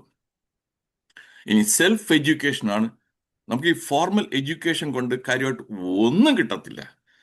ഈ കോളേജിലും ഇതൊക്കെ എൻ്റെ സക്സസ് അതിൻ്റെ ഒരു 95% സെൽഫ് എഡ്യൂക്കേഷൻ, എസ്പെഷ്യലി ഈ പറയുന്ന ഈ കമ്മ്യൂണിക്കേഷൻ സ്കിൽസ് തന്നെ. ഫോർമൽ എഡ്യൂക്കേഷനിൽ എന്താണ് കിട്ടുന്നത്? ഒരു സ്കൂളും കോളേജും ഡിഗ്രി എല്ലാം ഇറങ്ങി ഒരാൾ വന്നിട്ട് ഒന്ന് പബ്ലിക്കിൽ കയറി ഒരു സ്പീച്ച് കൊടുക്കാൻ പറഞ്ഞു നോക്കി, MA MSc അല്ലെങ്കിൽ PhD കഴിഞ്ഞാൽ അവർ മുട്ട് വരയ്ക്കും. പക്ഷെ നേരെ മറിച്ച് 4ാം ക്ലാസ്സും ഗുസ്തിയായിട്ടുള്ള ഒരു രാഷ്ട്രീയക്കാരനെ സ്റ്റേജിൽ കയറി പ്രസംഗിക്കാൻ പറഞ്ഞു നോക്കി. പിന്നെ മൈക്ക് പിടിച്ചു മാറ്റാൻ നമ്മൾ വിഷമിക്കണം. പിടിച്ച് വിടത്തില്ല മൈക്കുമായിട്ട്. അവർക്കുള്ള ആ കോൺഫിഡൻസും ഇതെല്ലാം എന്താ പറയാ, ദേ learn that skill from the school of life. ആ സെൽഫ് എഡ്യൂക്കേഷൻ ആണ്. അതാണ് ഇന്ന് ഇല്ലാതെ പോയിരിക്കുന്നത്. അതുകൊണ്ട് സിന്ധുജി, ഞാൻ നല്ലൊരു സജഷൻ, ഇത് കാര്യമായിട്ട് സീരിയസ് ആയിട്ട് എടുക്കണം നിങ്ങൾ. Because you have the opportunity. അതുകൊണ്ടാണ് ഞാൻ ഷെയർ ചെയ്യുന്നത്. നാം മുന്നോട്ട് എന്ന് പറഞ്ഞ ബുക്ക് വായിച്ചിട്ടുണ്ടോ? ഇല്ല, കേട്ടിട്ട് കടത്തില്ല. നല്ലൊരു ശതമാനം പേര് കേട്ടിട്ടില്ല. നാം മുന്നോട്ട് എന്ന് പറഞ്ഞാല് മാതൃഭൂമിയുടെ ആദ്യത്തെ ഫൗണ്ടിങ് എഡിറ്റർ ആയിട്ടുണ്ടായിരുന്ന KP കേശവമേനോൻ, അദ്ദേഹം അന്ന് എല്ലാ തിങ്കളാഴ്ചയും അതിൽ എഴുതിയിട്ടുള്ള ആർട്ടിക്കിളാണ് നാം മുന്നോട്ട്. അത് ഇപ്പോഴും എനിക്ക് തോന്നുന്നത് ഒരു 5 വോളിയുണ്ട്.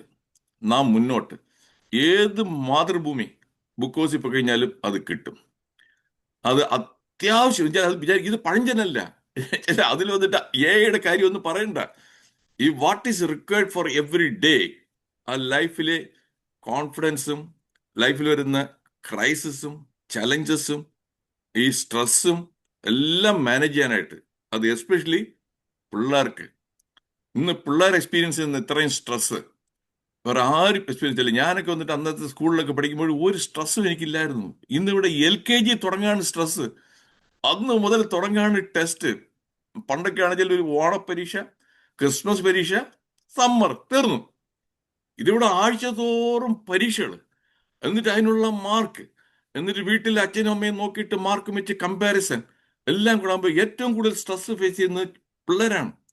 അതിൻ്റെ ഒരു ഭാഗമായിട്ടാണ് പണ്ടും ഞാനൊക്കെ സ്കൂളിൽ പഠിക്കുമ്പോൾ കോളേജിൽ പഠിക്കുമ്പോഴേക്ക് പരീക്ഷ തോറ്റു പറഞ്ഞാൽ ആരും ആത്മഹത്യ ഞാൻ കണ്ടിട്ടില്ല. ഇന്നിവിടെ നീറ്റ് പരീക്ഷ, കീറ്റ് പരീക്ഷ കഴിഞ്ഞു, തോറ്റു, ആത്മഹത്യ. അതുകൊണ്ട് ഈ നാം മുന്നോട്ട്, സിന്ധുജി നിങ്ങൾ തന്നെ വലിയ വിലയും വരത്തില്ല. It is not very expensive at all. ഇത് പിള്ളേർക്ക് അവരുടെ ഒരു 10 വയസ്സാകുമ്പോൾ തന്നെ മലയാളമൊക്കെ വായിക്കാൻ അറിയാവുന്നുണ്ടെങ്കിൽ അവരെ കൊണ്ട് ഒരു ദിവസം അതിലെ ഒരു 2 പേജ് അല്ലെങ്കിൽ 3 പേജ് ഗ്രാജുവലായിട്ട് വായിച്ചു കഴിഞ്ഞാൽ that will make a huge difference. നാം മുന്നോട്ട്, അതാണ് എൻ്റെ ഒരു നല്ലൊരു suggestion. And it is easy, simple, doable. ഇനി അടുത്തത് നമ്മുടെ അവിടുത്തെ അഡൾട്സിന് പറഞ്ഞു കൊടുക്കേണ്ടത് സമയം ദിവസവും അവരും തന്നെ അറ്റ്ലീസ്റ്റ് ഒരു 1 hour ഫോർ സെൽഫ് എഡ്യൂക്കേഷൻ. ഈ പറയുന്ന ഈ പുതിയ കാര്യങ്ങൾ അവർ അറിയണം. അല്ലാന്നുണ്ടെങ്കിൽ എന്താണ്, ഇഫ് ദേ ഡിപ്പെൻഡ് ഓൺ പിള്ളേരെ, എപ്പോഴും പിള്ളേർ ദേ ആർ ബിസി അവരുടെ കാര്യത്തിന് വേണ്ടിയിട്ട്. കുറച്ച് വലിയ പിള്ളേരൊന്നും കൂടെ കാണത്തുമില്ല. അല്ലെങ്കിൽ വേറെ നെയ്ബേഴ്സിനെ ബാക്കിയുള്ള ഇപ്പോഴത്തെ ഈ ആപ്പിന്റെ എല്ലാത്തിലുള്ള വെട്ടിപ്പും പറ്റിപ്പും ഇതൊന്നും അറിയുന്നില്ല അവര്. ഈ സൈബർ ക്രൈംസും they become cyber crime victims. അത് വെച്ചാൽ അവർ തന്നെ ലേൺ ചെയ്യണം എന്ത് ചെയ്യാം, എന്ത് ചെയ്തുകൂടാന്നുള്ളത്. അപ്പൊ അത് ഈ 1 മണിക്കൂർ വൈകുന്നേരം ഈ അവിടുത്തെ യൂസ്ലെസ് ആയിട്ടുള്ള ഈ ടി വി ചർച്ചകൾ, ആ ടി വി ന്യൂസ്, ഇതിൽ സമയമില്ല, അതിനുവേണ്ടി സമയം കണ്ടെത്തുന്നുണ്ട്. ഉം. ആ ഏഷ്യാനെറ്റിലോ വേറെ പല പ്രകാരമുള്ള മറ്റേ കോമ്പറ്റീഷൻ നോക്കുന്നുണ്ട്. അതല്ല വേണ്ടത്. ഏറ്റവും important knowledge, self education, self empowerment. ഇത്രയും മാത്രം ഞാൻ പറഞ്ഞു, ഞാൻ നിർത്തുന്നു. ആൻഡ് ഇത് ഒന്ന് ചെയ്യണേ, അഡൽസിനെയും അവരെയും സെൽഫ് എഡ്യൂക്കേഷൻ മോട്ടിവേറ്റ് ചെയ്ത്. അല്ലെങ്കിൽ ഞാൻ എന്തിനാ വരുന്നത്? ഈ അർച്ചനാജി പറയുമല്ലോ, ഒന്ന് നോക്കിയേ, ഞാൻ വരുന്ന എപ്പോഴെങ്കിലും ലേറ്റ് ആയിട്ട് വരാറുണ്ടോ അർച്ചനാജി? ഇല്ല. എന്നുവെച്ചാല് വരികയാണെന്ന് സീരിയസ് ആണ്. കാര്യം നമ്മൾ സിനിമ കാണാനായിട്ട് ഇന്റർവെല്ലിൽ പോവും, ഒരു 10 മിനിറ്റ് കഴിഞ്ഞ് പോവും. അതുപോലെയാണ് ഇതിൻ്റെയൊക്കെ ഒരു ടോക്ക് വരികയാണെന്ന് വെച്ചാൽ വെബിനാറിൽ ചിലർക്ക് കുറെ ലേറ്റ് ആയിട്ട് വരും, 10 മിനിറ്റ് 15 മിനിറ്റ് കഴിഞ്ഞ്. അപ്പൊ ആ തുടക്കത്തിലുള്ള ബേസിക്സ് മിസ് ചെയ്യാണ് അവര്. അതുകൊണ്ടാണ് ഞാൻ കറക്റ്റായിട്ട് എപ്പോഴും ആ നിങ്ങളുടെ അവിടുത്തെ 7 മണി എന്ന് പറഞ്ഞാൽ 7 മണി ഞാൻ ലോഗിൻ ചെയ്തിരിക്കും.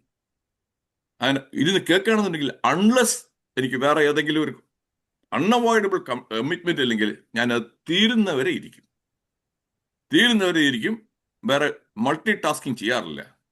ഇവിടെ ഇരുന്നുകൊണ്ട് അതേ സമയത്ത് ഫോണിൽ കൂടെ ചുരണ്ടിക്കൊണ്ട് വേറെ നോക്കിക്കൊണ്ടിരുന്നു ഞാൻ I won't be able to listen to Sindhuji പറഞ്ഞ ഒന്നും ചെയ്യാൻ പറ്റത്തില്ല. ഈ സെൽഫ് എഡ്യൂക്കേഷൻ്റെ ഏറ്റവും വലിയ ഇമ്പോർട്ടൻസ് ആണ്. ചിലർക്ക് അറിയാതിരിക്കാം, അല്ലെങ്കിൽ ഒന്നുകൂടെ ഓർമ്മിപ്പിക്കുകയാണ് ഞാൻ. ബിൽ ഗേറ്റ്സ് കോളേജ് ഡിഗ്രി ഇല്ല. Bill Gates dropped out. Steve Jobs Apple ഐഫോണിൻ്റെ ഇതെല്ലാം നോ കോളേജ് ഡിഗ്രി. ഇപ്പോഴെല്ലാവരും വയ്ക്കുന്ന Facebook, Mark Zuckerberg, no college degree, dropped out. അതുകൊണ്ട് തെറ്റായിട്ട് ഒരു ഇല്യൂഷനാണ് ഈ കോളേജ് ഡിഗ്രി ഉണ്ടെങ്കിലേ ഇതാവുന്നുള്ളതല്ല. അവരെല്ലാം ത്രൂ സെൽഫ് എഡ്യൂക്കേഷൻ ദേ എംപവർഡ് ദംസെൽസ്. ഈ 3 പേരുടെ പേര് അറിയാത്തവരാരും കാണും തോന്നില്ല. കുറച്ചെങ്കിലും കുറച്ച് പേരുള്ളവർക്ക് ഈ 3 പേര് അറിയാമായിരിക്കും. അത് വെച്ചാൽ സ്റ്റീവ് ജോബ്സ്, ബിൽ ഗേറ്റ്സ്, എന്നൊക്കെ ഓർക്കണം. ഇത് ഓർക്കണം. അല്ല കോളേജ് ഡിഗ്രി ഇതും പറഞ്ഞ് അതിന്റെ പുറകെ പോകുന്നതിൽ ഒരു കാര്യമില്ല. Okay, thank you. Thank you sir. Thank you Benu sir. നമുക്കിതിൽ ആഡ് ഓൺ ചെയ്യാനില്ല എന്നുണ്ടെങ്കിൽ I think we can wind up ma'am. 8 മണിയായി, നമുക്കിനി അടുത്ത സെഷൻ തുടങ്ങാറായി. Okay, okay ma'am. Thank you so much Sindhu ma'am for this session. അതുപോലെ തന്നെ മാമിന് നല്ലൊരു ഇൻട്രോ തന്ന നൗഷിത മാമിനും താങ്ക് യു സോ മച്ച്. അതുപോലെ തന്നെ ഇത്രയും നേരം നമ്മൾ കേട്ടിരിക്കുകയും നമുക്ക് ഫീഡ്ബാക്ക് തരികയും ചെയ്ത എല്ലാവർക്കും ഒരുപാട് നന്ദി. മറ്റൊരു ട്രെയിനറുമായി നമുക്ക് വീണ്ടും ഫ്രൈഡേ കണ്ടുമുട്ടാം. Good night all. നൈസ്.